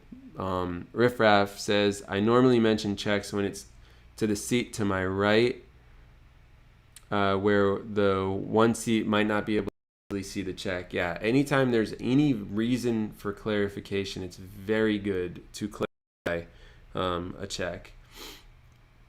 So the example he just gave, like I gave the example, I announce call when say it's $5 to call and someone throws a green chip in there for an oversized chip rule. I say call because it makes it clear there's no chance somebody, because otherwise somebody might have to ask, right? Well, I don't usually announce checks, but I do announce a check if someone checks like this with their freaking pinky. I hate that, but I go along with it because I don't want to upset anybody. I say check in that case. If somebody taps their arm, I say check in that case. And I've worked in rooms that don't allow stuff like that. The one I'm in now, I think it does allow. I've never actually asked them, I guess, if I'm being honest. But and if a player over here and I'm in the way as the dealer and then someone on this side checks, I do say check, or I turn to them and show them that it's their action in that way. Totally acceptable. If you wanted to announce every single check, every single call, and every single action and every single fold, I mean, it's a bit much. People are going to look at you crazy, but I don't think anyone will fire you for that. Khalil says, if I all in 500 and an opponent calls his all in 250, if he wins, he only get 250 and 250 back to me. Correct. You can only win an equal amount from each player to the amount that you put in the pot. So in that case, if you go all in for 500 and somebody only has 250, then and if they win, they only get 250 from your 500 and you get the other 250 back. The Video Gamer Consortium says, I've been lurking. Just want to again say, you rock, Mark. Thanks for doing this. This really helps with my new wave of dealers. Awesome. I'm super happy to hear that. And always happy to have the Video Gamer Consortium lurking. Chris says, go easy on Washington State. I know we suck, LOL, but we try not to. I love Washington State. It's just, like, I had some players there that were super aggressive, getting angry at people that would fold on a and I've also had people in California and Arizona who have talked about that stuff too. It's just, I mean, a player wants to fold, it's their turn. Folding is one of their technical options. So, you know. Baptist says, so generally, how long are shifts in casinos and how does the dealer shifts themselves work? Well, almost all the time as a dealer in casinos, a start time but no end time. Like, they try to make it so that you don't work too long, but if you're going to be a poker dealer, you got to build up that like expectation for yourself to work holidays, and you have to build up that expectation yourself to sometimes be stuck if there's more business than they were expecting when they scheduled. It's the type of place where you just don't know how many games there are going to be on any given day. You can predict it to a degree. Some of the tools like Bravo and Poker Atlas help with that. They give you stats on the previous week. They give you the stats on this day, this time, stuff like that. It helps a lot, but it's also, you got to use some brain power there. And things can happen where you have people, dealers call out sometimes. You end up busier than you think. Maybe it's a holiday, something like that. And you can get stuck working. You can work 6 hours if it's slow and get forced out, or you can work 10, 11, 12 hours, sometimes longer if you are doing your best to staff the room properly, but you don't have enough staff, or if it's a busier day than you were expecting, or if you have bad managers or bad schedulers, So now, the way that a typical shift goes, this is so all over the place, so I can't say this is always true at all, but typically you're going to deal a table for 30 minutes, then you go to your next table for another 30 minutes, then your next table for another 30 minutes. And ideally, you'd be doing 3 to 4 tables, then you go to a break for 30 minutes. Then you do another 3 to 4 tables, then you go to a break for 30 minutes. That's ideally. Sometimes you end up doing 1 table, then break, then 1 table, then break. Sometimes you end up doing 2 tables, then break, then 1 table, then break. Sometimes you end up doing 6 tables, then break. I've started a shift and done 9 in a row. I've probably done more than that, and I'm not remembering it. It is what it is. It is hard to do 9 tables in a row for some dealers, but it was hard for me as well. I was ready for that break is what I'll say. But I mean, it sort of is what it is, but that's about typical, I would say. Let's see. As a dealer, Riffraff says, as a dealer in table games, I think he would want the players to win since he could get a tip. If the player loses, he loses a chance at a tip. Heh, oh my God, yeah, the settle checks are annoying. Okay, so to answer that one, I think I was working at a place where it's not keep your own. Most table games is not keep your own. Yes, it's logical for him to want to get tipped, but if the money that you get tipped in table games goes to a big tip pool instead of in your pocket, sometimes dealers aren't attached to it, which I think is. But I think it's great and I've seen this where dealers all work together to create patterns and habits for the dealers to get more tips. it's great when you get a situation like that, but not everybody's gonna go on board with that. Riffraff says, oh my god, yeah, the subtle checks are annoying. Yes. Riffraff says, I'll announce checks more liberally when people are on their phones and aren't paying attention. If everyone is engaged, I get much less verbose. Absolutely. So if you have a table of players where everyone's paying close attention, you don't need to announce as much stuff. If you have a limit game where they're just there for the high hand and they're not that into the game sometimes, maybe you need to announce it a little bit more. Subtle checks are sort of getting wild. I had someone reach out to me the other day and just sort of vent about how they hate when someone just goes like this. And then they're like, no, I was just pointing at someone. It's, oh god. Like they said to me, I want everybody to just have one motion or one action that is checking every single time and have there be no exceptions to that. Can you help me make that happen? I'm like, I don't know if that's going to work. I love the idea of it where there's only one accepted thing as a check, but it would slow the games down enormously. And poker players hate being trained by staff. So, I mean, universally getting that done would be nearly impossible. The WSOP does have some power to eliminate some annoying habits of players. You know, there was this thing where there was this 1 year in the World Series where people would check like this by tapping their body because they didn't want to give away the information, apparently, of going all the way to the tap it. God forbid, right? So they started tapping their shoulders, and then I think the next year, WSOP banned that from counting as a check. And if you want to play in the most prestigious tournaments that there are and win those bracelets, then you got no choice. You got to do the stuff that they say. But in general, at a small poker room, trying to run their cash rules, it's really tough to get people to do that because they're not, like, nobody's going to decide, but I'm going to play the other WSOP. That doesn't exist. They can only play that one WSOP. So the rules have to be followed by those players if they want to get the reward of the bracelets. But, you know, in a general setting, a poker room that tells someone you can't do this to check anymore, they'll be like, well, let me just go to the other poker room that does let me do that. It's not the same thing, so it's sort of hard to fix stuff like that. The Video Gamer Consortium says, are you opposed to the private poker apps that allow hosts to run their games without a physical location? I mean, I'm fine with people doing things that they want on their own in general. I haven't had any of that stuff affect me personally in any way. I guess the thing that I'll say is I don't really know much about the legality of it and what it breaks and what it doesn't break. I haven't played any of those myself. I'm not sure if you're talking about like Poker Bros or something else, but I've never played on Poker Bros. I'm not familiar with it from a playing standpoint. So I guess I wouldn't say that I'm opposed to any of that stuff. I feel like I am aware there are some problems with those things because they sort of like represent real money sometimes, even though it's not real money or things like that. I've heard those things, but I can't really say anything about it. But, you know, in general, I am pro online poker.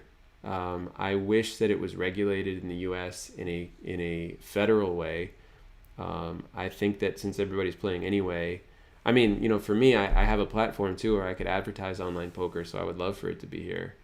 Now that I'm thinking about it from that standpoint, I've avoided advertising online poker on my platform because of the legality issues and the uncertainty that I have, and I just don't want to risk any of the stuff that I like.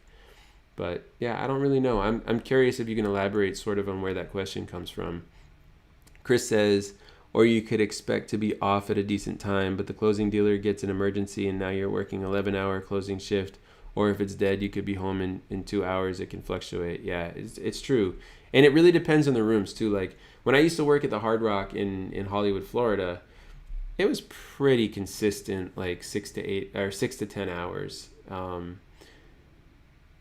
It was almost like, because it's a busy room, I was almost always dealing 3 to 4 tables at a time, sometimes 5. It's just much more predictable when you have a much busier room. When you have a slower room where you're going to sometimes have 1 or 2 games, and other times the same day of the week you might have 5 or 6, that's really hard to schedule for. And so, you know, sometimes you might come in and then they might say, do you want to go? And then maybe you go, or maybe you stay and someone else goes, or maybe everyone wants to stay and they just force somebody out.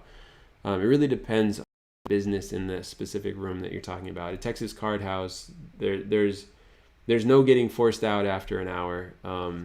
They go around sometimes, but it's pretty rare. Let's see. Riffraff says, by the way, on Friday, our room loses the plexiglass, and also we will not be required to wear masks. Counting days. I'm very happy for you. I am personally of the opinion that it's time to get rid of all plexiglass in poker rooms. I don't really think it does anything at this point, and I think it hurts the social dynamic of poker more than anything. I think people are going to play one way or another. In Texas Card House, they have stopped requiring poker players to wear masks.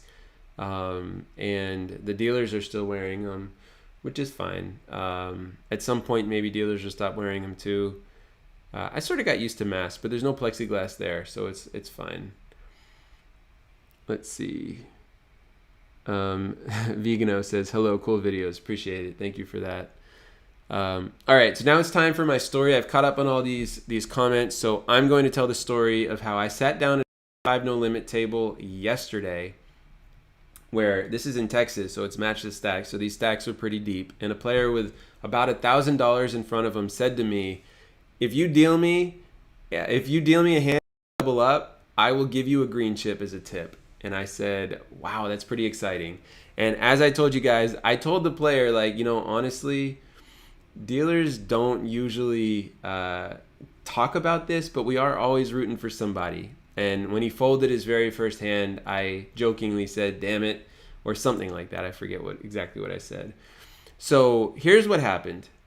He did that to me, and it was a little bit weird, honestly, because there's this like slight implication there that maybe I'm going to cheat with him or something, which is just obviously not the case, especially for me. But, he sort of got this vibe from the other people at the table when he said that, like, well, is the dealer going to fix it so that happens? Now, obviously, I'm in a poker room. There's cameras and all this stuff. So, and I know myself, I'm not going to do that. But he sort of kept saying, like, what? It's just a thing, right? Like, you just encourage the dealer and then, it's good karma, stuff like that, which I thought it was cool that he went that direction. So the very second hand that I dealt, he was on the button. It gets raised pre-flop in this 2-5 game to 20 or 25, and he 3-bets it. So no, it went 20 or 25, and he made it 90. And there are 3 callers, including the guy that raised pre-flop. So I'm just like, oh, interesting. Is this going to happen right now, right? The flop comes out 4 king 4, and there's it's a rainbow 4 king 4, and it goes. The original raiser pre-flop, not him that 3-bet, the original raiser leads out betting. He ends up making the call. Hold on a second. Let me think about this for a second.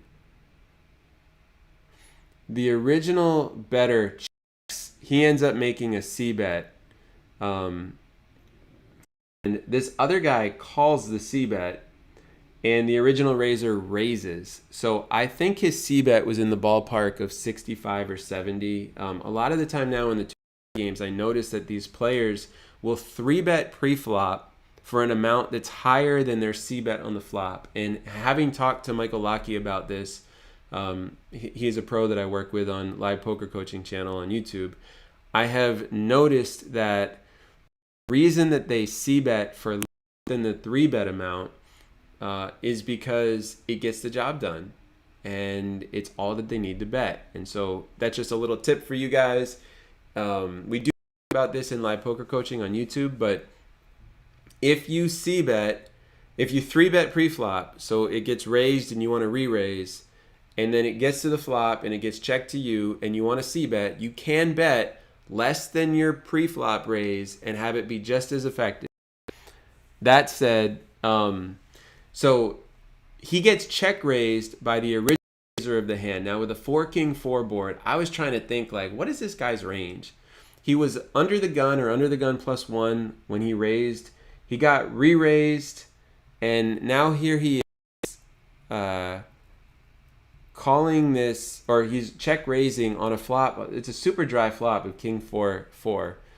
So I'm wondering what his range is there. Well, the turn comes a jack, and it goes, the guy leads out betting a lot. This is sort of getting boring and sort of cumbersome, but he ends up betting a lot. He gets called by this player who had told me that they're going to give me a green chip, and the other player folds. And on the river is an ace. This guy goes all in, and I throw the all-in button, and the player who told me he's going to tip me a chip seems shocked, and he says, "You said all in?" The guy confirms yes. He insta-calls with pocket aces. He rivered an ace. The other guy showed a 4. And I was just like, oh man, that's fishy, even though it was a completely legitimate hand. So the guy did end up doubling up. He ended up giving me a green chip. And I'm going to tell you, I felt happy that I got the green chip, and I felt awkward the rest of the time I was at that table. And the guy actually got up and walked away for a little bit too. And I was just like, man, I said to him after I pushed him the pot, I said, I'm going to be honest with you, it never works out that way. Because that's my experience. I've never actually had somebody tell me, if you double me up, I'll give you a green chip, and then I double them up in that down. I've never had that happen before, so I thought that was sort of crazy. I do feel like my storytelling could have been better, but is what it is. Let's see. Vegan says, got a question. Could you tell me the minimum bet on the flop, turn, and river? Is it the big blind always the minimum bet on each turn? Good question. So we're going to talk about no limit first. In no limit Texas Hold'em or any no limit or pot limit game, this is sort of universal, but not everybody is aware of this, and so some houses might not do this. The minimum bet on the flop, turn, and the river is supposed to be the big blind in no limit games unless there was a straddle, and then it's the amount of the straddle. In limit games, it's always going to be the amount of the announced limit. So it's going to be like if it's 4-8, then on the flop or pre-flop and on the flop it's 4, on the turn and the river it's 8. But in no limit games, it is either the big blind amount, or if it was straddled, it is the amount of the straddle. And good question. And it's like it almost never comes up, but I have had probably 2 or 3 times when I've been at Texas Card House dealing no limit games where it has come up. Been a straddle and a 1-2 no limit for $5, and someone tries to bet $2 on the flop, and I say it's a $5 bet. And they're always like, what? Really? I say it's the amount of the straddle and a straddle hand. I'm probably the only one that enforces that, though, because it's super obscure. D1 keys, message retracted. I'm always curious what I missed. Chris says, not sure you talked about it, but did you say anything about the need for WSOP dealers or sites that put in an application? I haven't talked about the WSOP needing dealers. I also haven't had the WSOP reach out to me in any way, so I have no affiliation with them, just so you guys know, in case I made it seem like I don't. I have access to their publicly available materials that I have shared here sometimes, but I have no actual affiliation with them.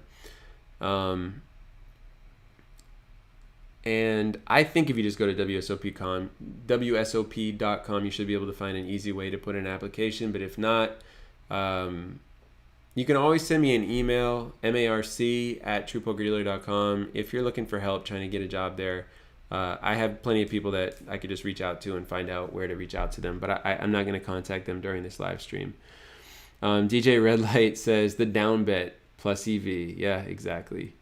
Because you're able to down bet effectively, getting called by worse hands, and if you win on that street, you're not risking as much the times that you don't have a strong hand. So it allows you to have a higher c-bet frequency. The Video Gamer Consortium says, hey Mark, is there an email I could reach where I could speak to you more in depth about the whole Poker Bros thing if you're open to a potential promoter agent gig? I understand where you're going with that. I've talked to people about that in the past. It's never gotten far enough along where I thought that. So yeah, the answer is yeah. It's my regular email is marc@truepokerdealer.com. I put it in the chat here, so anybody at any time can reach out to me there. Marc, MARC@truepokerdealer.com. So yeah, sure, feel free to reach out. Vegano says, got it. You're welcome. D1 Keys says, hey Mark, I am in college, and so I have a good bit of low limit home games. In about 3/4 through a tournament I was dealing, I felt a bump on one of my co-pad cards while I was dealing.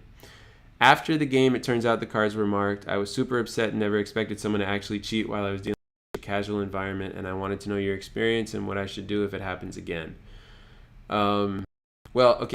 First thing I'll say is this is one of the reasons why we have surveillance. Because when you have surveillance, and I have been a part of this, you can literally go back and you know the time when the card was first not marked, and you know when the card is marked, or the time that you notice it's marked. So you literally have someone from the surveillance department go back and watch the tape and see what people are doing with their cards. Believe it or not, it's relatively obvious when someone is marking cards. It's very hard to do that without anybody noticing. At the very least, you have the ability to rule out people and create suspects, so to speak. So in this case, if it is something that when there's a bump rather, so it depends what you're saying here. Co-pad cards are sort of, depending on the coding on them, they can have, if you're talking about like a pen mark bump, that's going to be pretty obvious that was done by somebody. But if you're talking, like I'm talking about a circle, like if I were to take this pen and put it into a card, it would put a very circular little bump right in there. But that's going to be found almost immediately, because when you have the deck in your hand, you're going to be able to see that it's raised up. Then you'll find that, and so it'll be pretty noticeable quickly. But it is possible to have a card that has a specific marking in a specific location on the card, and if that's the case, that is something that's you're going to have to sort of figure out who did it. What I would say is, generally speaking, as a dealer, you're supposed to have 2 different cards on the table at any given time. So you should have 2 different decks with different colors on them at any given time.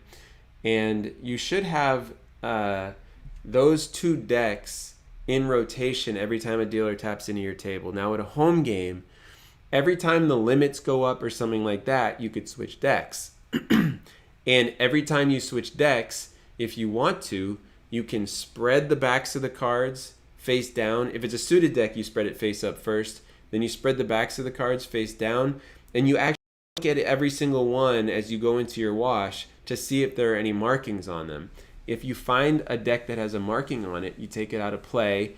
I don't know what your resources are like in this home game, but if you have someone else that can look at it, you take it out of play when it's got a mark on it. And then you tell the table, whoever's doing this is going to forfeit all their money and be asked to leave. Something like that. Now you're saying it almost has a fingernail looking mark. Now, I'm going to be honest with you. These fingernail marks are not always intentional. And here's what I mean. Like when I'm dealing in poker rooms, I've seen this in the Seminole properties. I've seen this at Calder when I used to be there. I've seen this in Washington State, and I've seen this at Texas Card House.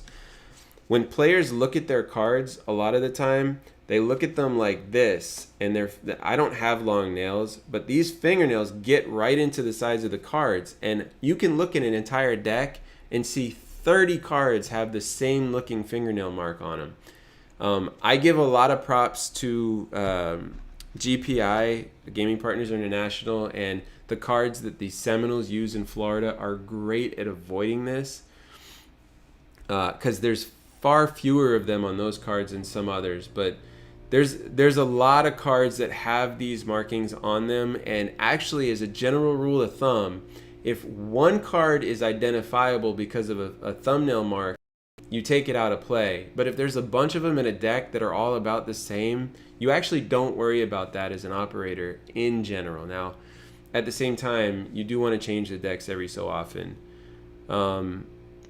And D1 says, I got suspicious when it was on 2 aces. Well, what you should do, in my opinion, is you should look and see how many cards it's actually on. And reserve your emotions until you look through the rest of the cards. Sometimes, because of the way that the ace lays, it's a little bit harder to see. But, I mean, I've seen this on every single card type. On aces, it's on deuces, it's on trays, it's on fours, it's on fives. these fingernails are, unfortunately, it's just the way that their players are actually looking at them. What am I trying to say? It could absolutely be intentional, or it could just be the way that players are looking at their cards.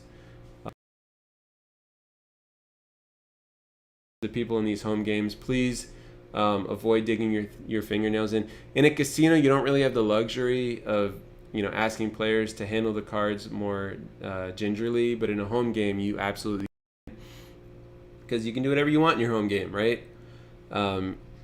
But I hesitate to say that it's intentional, and at the same time, it could totally be intentional, right? You could totally have players that are doing that intentionally. But I've just seen so many times where a player is looking at their hands, they're squeezing them with their fingernails, and they're marking them accidentally, and they're not realizing it, and it's on like all the cards.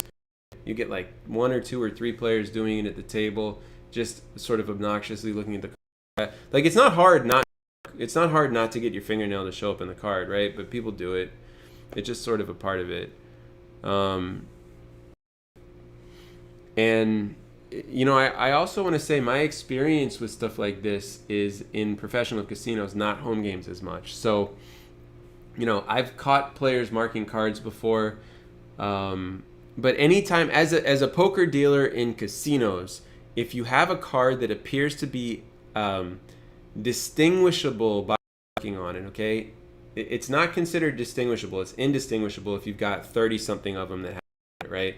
But if you happen to have a card that is distinguishable with a marking on it in a casino, as a dealer, you're supposed to take that deck out of play, call a floor over, and then they'll either replace the whole deck or they'll replace that one card if it needs to be replaced.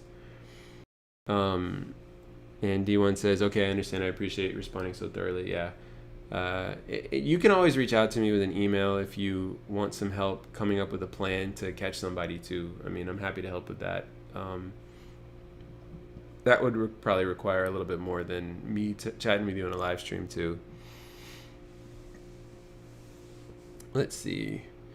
Barna says, hey, I've only played online poker until now. Do you have any tips for live game beginners? Yes. So,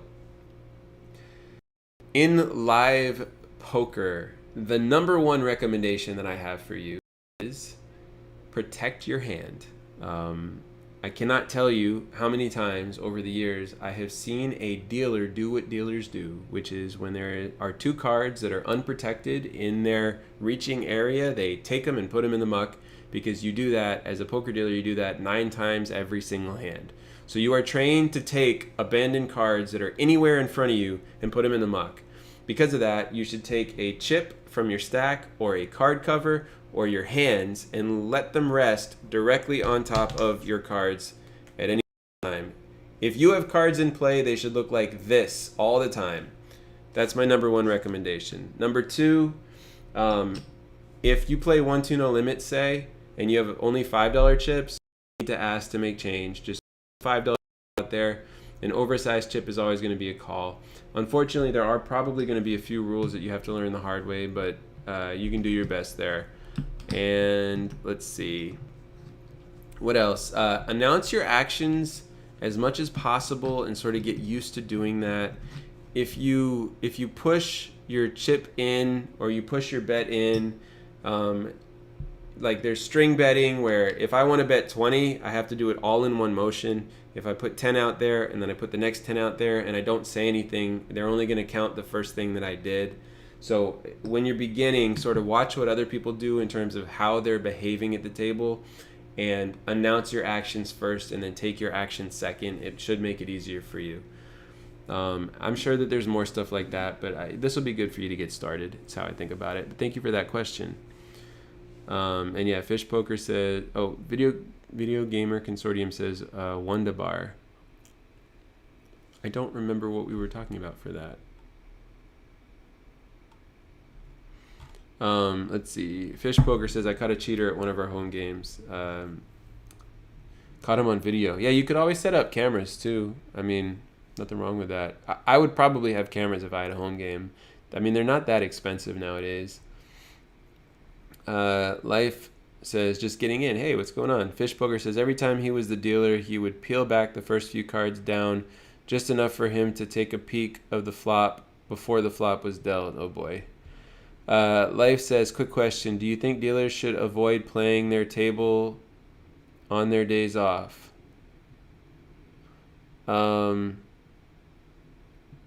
think you're saying, do I think that poker dealers should avoid playing at their casino on their days off? I mean, for me personally, I think that depends on I mean, personally, I'm fine with poker dealers playing poker in their poker room as long as it's allowed by the poker room. Some people have like adamant feelings against it, where they really feel strongly that nobody should be able to do that. But I'm sort of chill about it. I've worked in 2 different properties now where it's allowed, and I've played in probably 2 or 3 more where it's allowed. And I do find that having dealers and floors that are playing on these tables, I've never seen anybody cheat at poker in my entire career that's been a staff member, not once. And I have seen a lot of issues get resolved more easily by having experienced eyes at the table. I don't have that big of an issue with it. I'm sure that there are some issues with it that I'm not thinking of, and I'm open to changing my opinion, but that's sort of how I feel about it. I mean, I'll tell you this. Yesterday, I was dealing a PLO game, and a player on the river bet 350 in green. Another player at the table, it was heads up. The other player at the table said, how much is it? I said 350. He took 350 in green. He cut it out completely in the zone where he normally bets. And after he cut it all out, probably 2 seconds later, but it was a clear amount of time later, he says 600 more. And I'm like, you cut out 350 in that section, and so that's a call. You're not able to raise. And he said, I said 600 more. And I was like, you did say 600 more, but you said 600 more after you've already cut out that 350. And there were 2 floors at that game that were playing, and other players at the table like stepped up and said it was 2 separate motions. It was 2 separate things. You put the chips out there first. The floor at the table said, yeah, that 350 went in there first. I mean, it creates support for the table for things that happen like that. It was actually beneficial in that case, but I'm sure that there's examples that go to the opposite as well.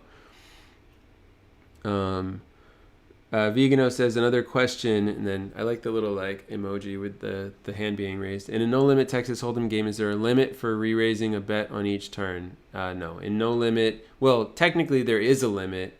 A raise can only go as high as a player has chips in their stack. So you cannot bet more than you had to start the hand, but you can bet up to as much as you want in your stack as long as you have the ability to raise.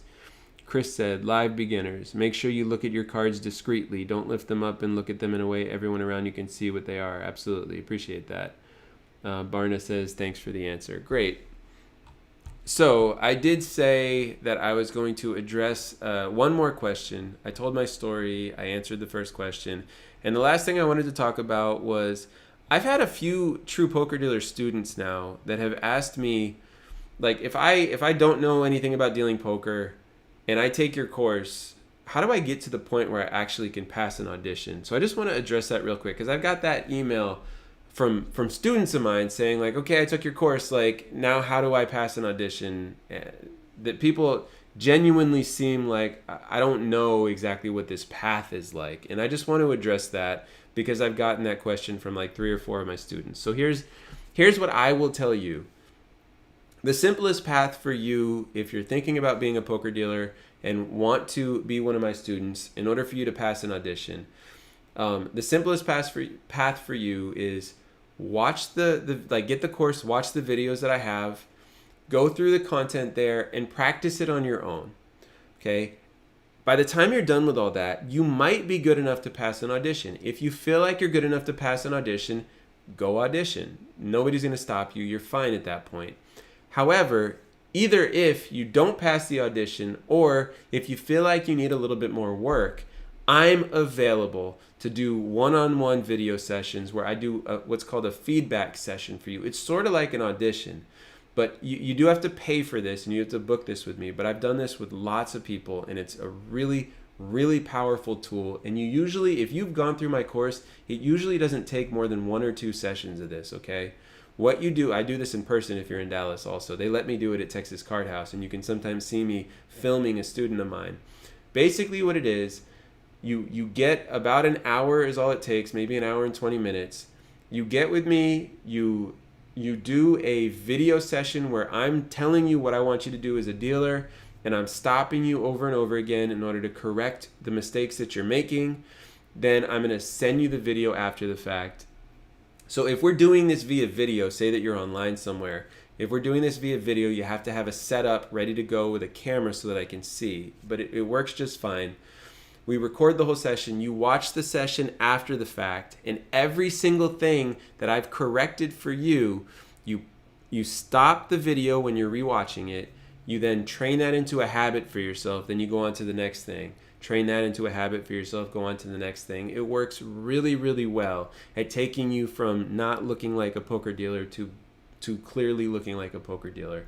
Now, I can't guarantee that someone that does this is going to pass their audition. I don't know exactly what they're going to show you in the audition, and if you make mistakes that make them not feel comfortable with you as a dealer, then I can't guarantee it, but it has worked with a very high success rate for people. I can say almost everybody that's done this has been able to pass their audition. Now, one of the people recently asked me about a very prestigious poker room being able to pass that audition. That's tougher.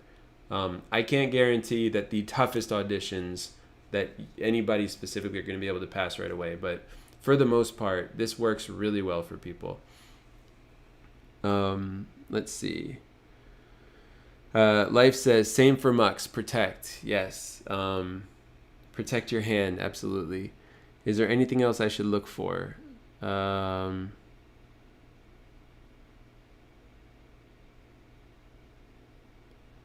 Peel back the first few cards down. You're talking about looking for cheaters. I have a live stream where it's let me see, I did this with 2 magicians. One of them was also a poker dealer who was a magician for some time. It's called, I think, Can a Magician Beat Casino Surveillance or something like that with Magician Macedo. We talk about all this stuff. So if you find that live stream on my YouTube channel, it's an interview with Magician Macedo. I have a part 1 and part 2. If you watch that, you're going to see a lot of stuff that you can look for. So I would recommend you go and you look at that, and you should be able to tell if somebody's cheating to a degree. You'll also probably be sort of amazed at what's possible. This is why shuffle machines are like really valuable, honestly. Let's see. Vegano says, but I mean, imagine one player bet, then another raise, then the other player re-raise, and so on. Where's the limit there, or can they re-raise to the point of going all in? Generally speaking, in no limit Texas Hold'em, generally speaking, people don't keep raising small amounts back and forth. The bet amounts almost become exponentially higher. So people are all in pretty quickly. No, there's no limit. You can keep going as much as you want. Like in a 1-2 no limit game, the first raise might go to 10, then maybe you get 3 callers. And then on the flop, there's $30 in the pot. So someone's probably going to bet 15, 20, 25. Maybe they'll bet 5 or 10, but usually it's more than that. And so then the next raise is not going to go to a little bit more. It's going to go to a lot more, so that the player is possibly going to fold as well. And like the raises just keep getting higher and higher. So it might go bet 15, raise to 60, or raise to 50, re-raise to 125, re-raise to 300. Like it just keeps jumping up in large amounts. It's not likely that it's going to go up in small amounts. Let's see. Riffraff says, are there TCH rooms in Austin? There is a room in Austin. I have not been to it, but yes, TCH has a room in Austin. I think that was the first one. It started in 2015, and that's the first one where they did the live streams. Now they have live streams for TCH both in Dallas and in Austin, which is pretty cool, actually. In No Limit, there is no cap in the number of raises. That's correct. D1 Keys says, I want to deal other table games like blackjack, roulette, etc., but I'm hesitant because I don't want to feel like I am deceiving people since they are negative expectations game. expectation games. Have you dealt other table games before? I actually started as a table games dealer. I originally learned to deal blackjack, Ultimate Texas Hold'em, Spanish 21, 3-card poker, and then later I learned Pai Gow, craps, and roulette. It is a completely different thing as a table games dealer. You are correct that you are essentially a salesperson for those games, and there is some deception in there, right? Like, yeah, you can win. It's true, but it's sort of misleading, right? So you sort of have to make your peace with that. But I can tell you, if I could make the same money as a poker dealer who sometimes occasionally dealt Ultimate Texas Hold'em, who sometimes occasionally dealt blackjack, who sometimes occasionally dealt craps, roulette, all those things, it'd be more fun. Like, not doing the exact same thing every single day is pretty nice. I liked dealing table games. It was one of the differences in table games and poker that's satisfying as a table games dealer. You get to be excited for the players that are playing the game. Every time you win, it's the house's money. Or every time the player wins, it's the house's money. Who the hell cares, right? So as the dealer, you're like, yeah, and you root for them, and it's genuine, right? So I like that part of it personally, and breaking up the monotony of it. Like, I don't like dealing full time. I don't like dealing dealing poker more than like 30 hours a week personally. That's just sort of where I feel like, okay, that's enough. I've made enough money. I don't need to keep doing this too much. But mixing it up with table games would be pretty fun sometimes. Riffraff says, we need a Q&A with Mike Postle. I don't think he would jump on here. Chris says, Riffraff game, not true. I worked in a room where there was a 3-raise max and a no-limit game. So, Chris, you work in Washington State. The state of Washington has the specific regulation that there are not allowed to be more than 3 raises. That is unique to Washington State. So if somebody's working in Washington State or they're playing in Washington State and they're asking about how many raises can go back and forth, then I apologize for not covering that scenario. Even though I've worked there in the past, I forgot that Washington State is unique like this. I've never heard of any other place that has a maximum number of raises. But yes, as a dealer in Washington State, I did have to keep track of this. They also have a $500 maximum raise amount in the tribal properties, to my knowledge, and it might be 100 or 200 in the or 300 in the non-tribal properties. I might be wrong about that number, but Washington State is unique. It's different like that. Most places is not like that. But then at the same time, it's technically not even no limit, right? They sort of call it no limit, but I think it's more of like a spread limit game. Captain Underpairs, Magician video is awesome. Appreciate that. And also watch the TCH Dallas live stream tonight. So the TCH Dallas live stream tonight is the 10, 25, 50 no limit, if I remember correctly. It's usually on Tuesdays. I have dealt this game. I dealt it 2 weeks ago. It was fascinating. Dealing that game, I actually thought about doing a live stream where I just do commentary on the dealing that I did, because the stuff that was actually happening at the table, you couldn't quite capture it by being an announcer just watching the video of it later. And some of the stuff was really fascinating. You've got these players playing for just huge amounts of money. And there was one point when I was dealing it where this player next to me was just so disconnected from his emotions. Like, he's like, I lost so much money, like I can't even feel it anymore. I was like, oh man. I had a player in a live stream, not the Tuesday one, but I had a player in a live stream. You can go back and watch it. He actually was trying to make a decision while I'm dealing on the river when a player made a bet, and he stood up, flipped a coin, it landed on heads, and he called.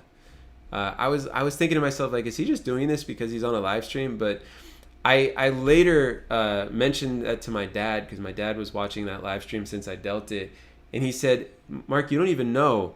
The announcers said before he did that, ooh, this is a tough decision. It's literally a coin flip. And then he pulled the coin out right after they said that, and they were dying laughing. These live streams are very fun to watch. I got to give Texas Card House a lot of credit. They're fun to deal, and they're fun to watch.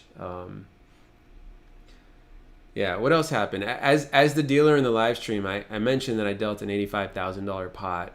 What I didn't tell you guys was I've got this headset on my head, and I got a wire coming down to a little walkie-talkie radio thing.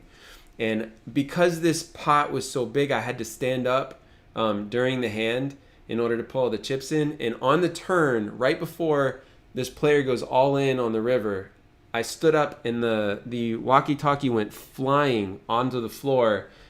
And so I lost communication with everybody in the middle of this big hand. This type of stuff is sort of funny. And these live streams are great, though, in so many different ways. Chris says, $300 non-tribal, $500 tribal, and can't add on to your stack more than that limit. See previous comment about Washington State sucking. Oh, gosh. But the people in Washington are very nice. Like, I lived out there. I know it rains. I lived in Washington State for 2.5 years. That's where I broke into the industry. I love Washington State. Bellingham, Washington is somewhere that I spent 2.5 years of my life. Yes, I traveled to and from Seattle. I went to Vancouver a little bit. But I tell you what, I hate the cold, but Washington State is the only place that I would voluntarily choose to live and put up with it happily because it's that nice out there. It's only sunny 5 months out of the year. It's overcast the other 7 months, but it's totally worth it. I mean, I will take weird poker in Washington State for the opportunity to be in a place that's that beautiful. The people are nice. Like, it's a really cool spot, or at least it was in 2007, 8, and 9 when I lived there. I guess I don't know what it's like there now that Amazon's come in and all this stuff. And wait, Microsoft, Amazon, yeah, it's all that stuff out there now. D1 Keith says, yes, please do a live stream where you commentate on your dealing. I have to get permission from TCH, I think, to do that. I mean, I guess I could just do it and see if they care or not. But, yeah, I mean, it would be pretty funny. So what I did, though, is I rewatched it, and I was like, would it be interesting for me to comment on it this whole time? I might be a commentator on there at some point in the future, though. They've asked me to do that before. I told them my knowledge of poker isn't high enough for me to feel comfortable being a commentator as the poker expert, but I could do color, and I could certainly help represent the audience and talk about some of like these tangent stuff, talking about what the dealer's going through, stuff like that. When there's downtime, I think would be pretty interesting and fun, and I would have fun with that for sure. But I would need to be there with someone that really understood the game well enough to say what the players might be thinking and just being in the moment like that. But I do appreciate that, and yeah, maybe I'll put that on my channel at some point. Maybe that's what I'll do on Saturday. Just a reminder for everybody, I am going to start, not every single time, but I'm going to start adding Saturdays for live streams as an experiment. I like the idea of adding a weekend day. I've talked with Texas Card House where I don't have to work Saturdays for the foreseeable future. So I'm very, very excited to be seeing how that works out. But I'm not going to be advertising it. I'll just be popping in on some Saturdays and doing some live streams like this, or maybe other types of live streams as well. But I want to see if the weekends are good for people because, you know I know how hard it is on a Tuesday to be able to be here to ask questions live. It's the middle of the freaking day. I get it. It's just when I started doing it during COVID. JJE says, hey Mark, I tried dealing PLO instead of no limit hold'em with my friends, home game, but I was way too slow with the mental arithmetic of calculating the pot. Any tips for practicing dealing on your own?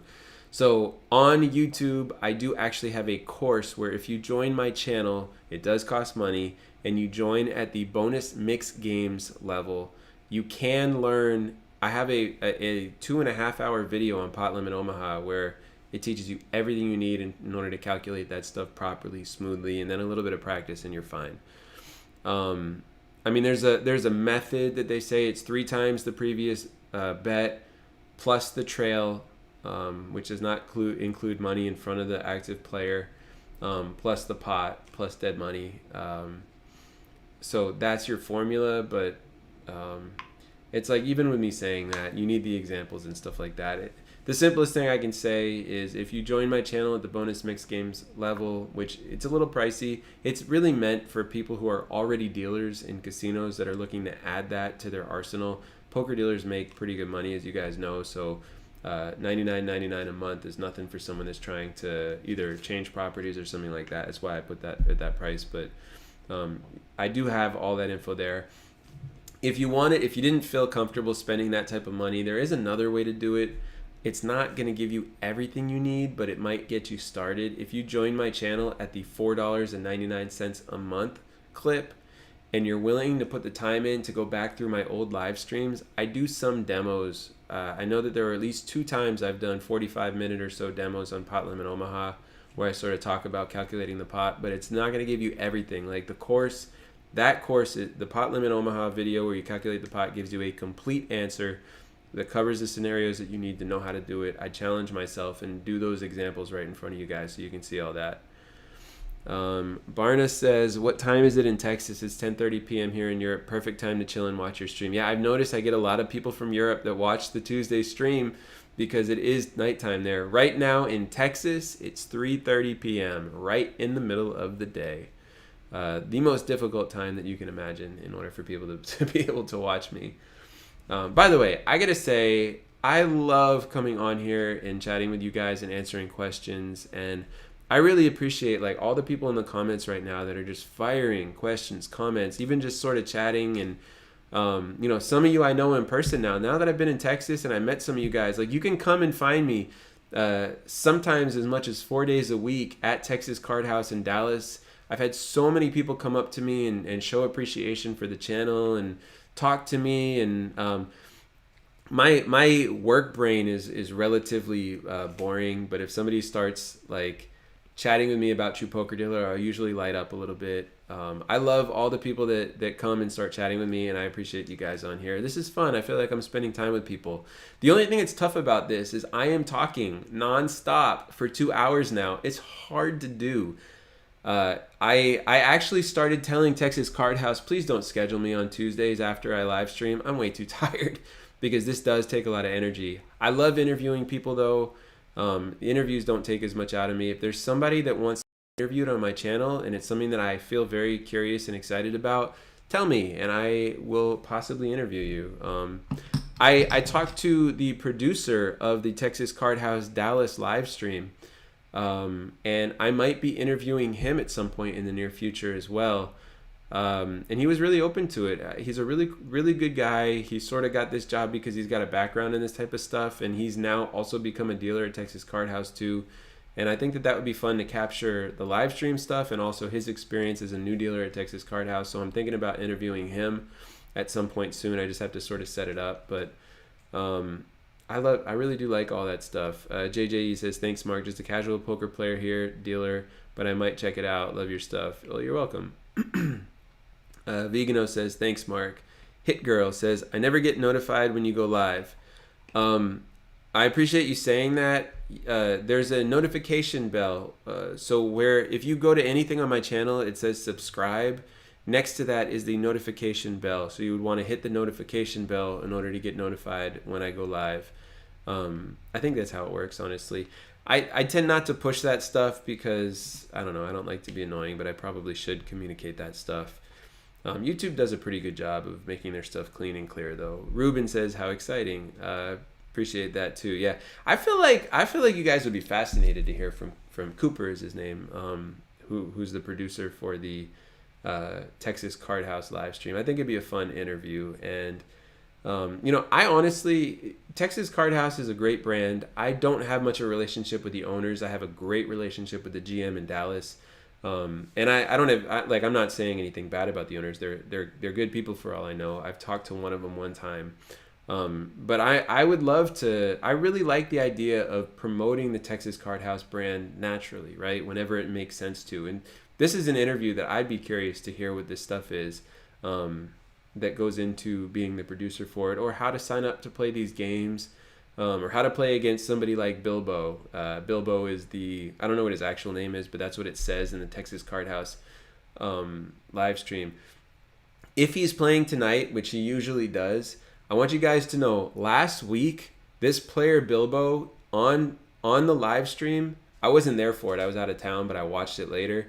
He literally called 30, it was like 25 to 30 grand cold pre-flop with an 8-7 offsuit in a three-way pot. A player had gone all in for I think 5,000 with ace king. He had an 8-7. He called the 5,000.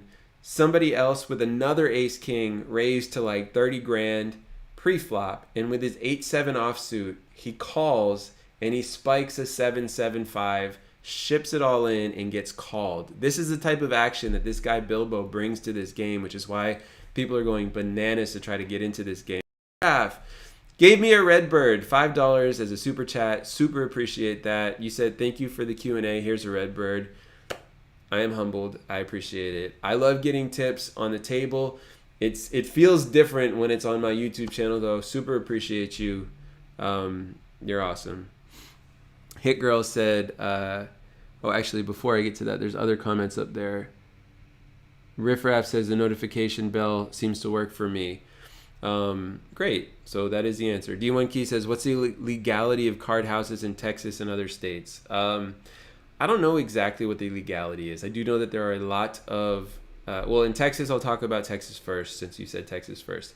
In Texas, I do believe that there are rules and laws that have left room for card rooms to open. And I think that in order to open a card room in Texas, you have to really understand the politics and the dynamic with like the DA and stuff like that. I don't really know how that stuff works. I know that there are a lot of rooms that have opened and a lot of rooms that have shut down, and Texas Card House seems to be a place that does things right or well or something like that. So there, at some point in the future, my expectation is that there will be licenses in Texas, probably 3 to 6 years from now is my guess. It's totally just a guess. And in Texas, those licenses, I've seen in different states like Massachusetts, where I'm from, in the past, when they introduced licensed casinos in Massachusetts, it was like a bidding war where the highest bidder would get the license. I don't know if that's what's going to happen in Texas, but right now, I think it's a loophole where the laws in Texas allow it if somebody does it properly. In other states, it's usually regulated with very specific regulations, and you have to be allowed to run a poker room in those states. And sometimes you can apply for licenses. Like in Washington State, there used to be a lot of card rooms. I think it's condensed nowadays, but yeah. Card houses specifically in other states are usually not going to be allowed. Casinos are usually what are going to be allowed. Hit Girl says, I run an underground poker room in Canada, and I came across your videos to help figure pot bets since we started dealing Omaha. You helped a lot, so thank you. Well, you're welcome, and I'm glad you found me, and always happy to help teach for home games too. I'm not ever gonna encourage somebody to do something illegal. I'm not saying you're doing anything illegal, but look, I'm here to help people that want to learn. I feel like this is education, and I'm teaching something from a casino perspective, and I'm glad that it helped you. I really appreciate that comment. Ruben says Texas Card House is fairly new in Dallas, right? Yes, it is. I don't know how many months, maybe 8 months, 9 months, something like that. It was the first poker room in Dallas that was like a legit poker room as well, which has really been a nice thing. Like you get all the people coming to play because of it. Greg says, what happens if your toke box gets too full during your shift? In my experience, you either go grab another one and keep that one somewhere safe until your shift is over, or you go to the cage on one of your breaks and color it up, or you cash it out and just go get another one. And that does happen sometimes. It hasn't happened to me. I wish it did. Usually that's reserved for the prettiest of girls in my experience, but I guess it could happen to anybody. Riff Raff Games says, it sounds like a good problem to have, Greg. I guess you'd get a second toke box. Yeah. Chris says Washington State is backward. Card rooms open. Casino poker rooms are not. Well, all right, there you go. So the thing, though, is that in Washington State, I've heard this so many times, the casinos look at dollar per square foot in terms of how much money they're making in their poker room and or in their casino, rather. And slot machines usually do better per square foot. So they, like, a lot of them just push to get rid of poker rooms. They don't think it makes sense to even be paying the electricity in that space if they could have slot machines there instead. or table games there instead, which, you know, those things do make much more money. So then what's left? Well, then you get card rooms where they can't have slot machines or table games. Although in Washington, I think sometimes they can have table games in the card rooms. But I know, shout out to the Slow Pitch in Bellingham, Washington. I used to enjoy going there to play 4-8, Texas Hold'em, or 4-8 with a kill, or etc. And then they also had table games there. That's how I know that. But I mean, look, Washington State has its own little unique thing, but it's so nice to be out there that it doesn't matter what type of poker they have. Washington State is the best. I really like it there. It's just far away from everybody I know. Florida's pretty good too, though, in terms of the weather. Dallas is pretty nice too here. It's raining today, but it's not cold, and that makes me happy. All right, I am looking to wrap up now. I do have to be somewhere about 4:15, so I'm going to wrap up now. Anybody with their last questions for today, again, another thank you to Riff Raff Games for the Redbird. I mean, I love getting tipped. It's the best feeling ever, is the simplest way to say it. But you guys are awesome. Appreciate having you on here. Reminder, Saturday. I don't know if it'll be this Saturday for the first one, but I'm going to start doing some live streams on Saturdays to test it out on the weekend, see how it goes. Maybe I'll start it out in a specific way. I'll figure that out. But appreciate you guys very much, and opportunity for any last questions, and then I am going to jump off. Big thank you to everybody who is a YouTube member, or everybody that's a True Poker Dealer, has a membership on Truepokerdealer.com. Appreciate you guys. I am going to continue to do the edits for the videos. If you've noticed, if you do have the course, some of the videos have if you have the course, some of the videos have edits where I say what's in all of them. I'm working on the rest of those. When I moved out to Dallas, that slowed me down a little bit, but I am going to get back to that pretty soon. And I also want to give a shout out to Live Poker Coaching on YouTube. This channel is growing, and Live Poker Coaching, it's one word on YouTube. Please, please, please, if you are interested in learning to play poker well, just give me some help on that channel and subscribe to Live Poker Coaching. I would absolutely love the help on Live Poker Coaching, getting the subscriber count up a little bit. I do that with Poker Pro Michael Lockey, and it's a really good channel. Like, people that watch one of those videos, a lot of the time they end up watching all of them if you're learning to be a better poker player.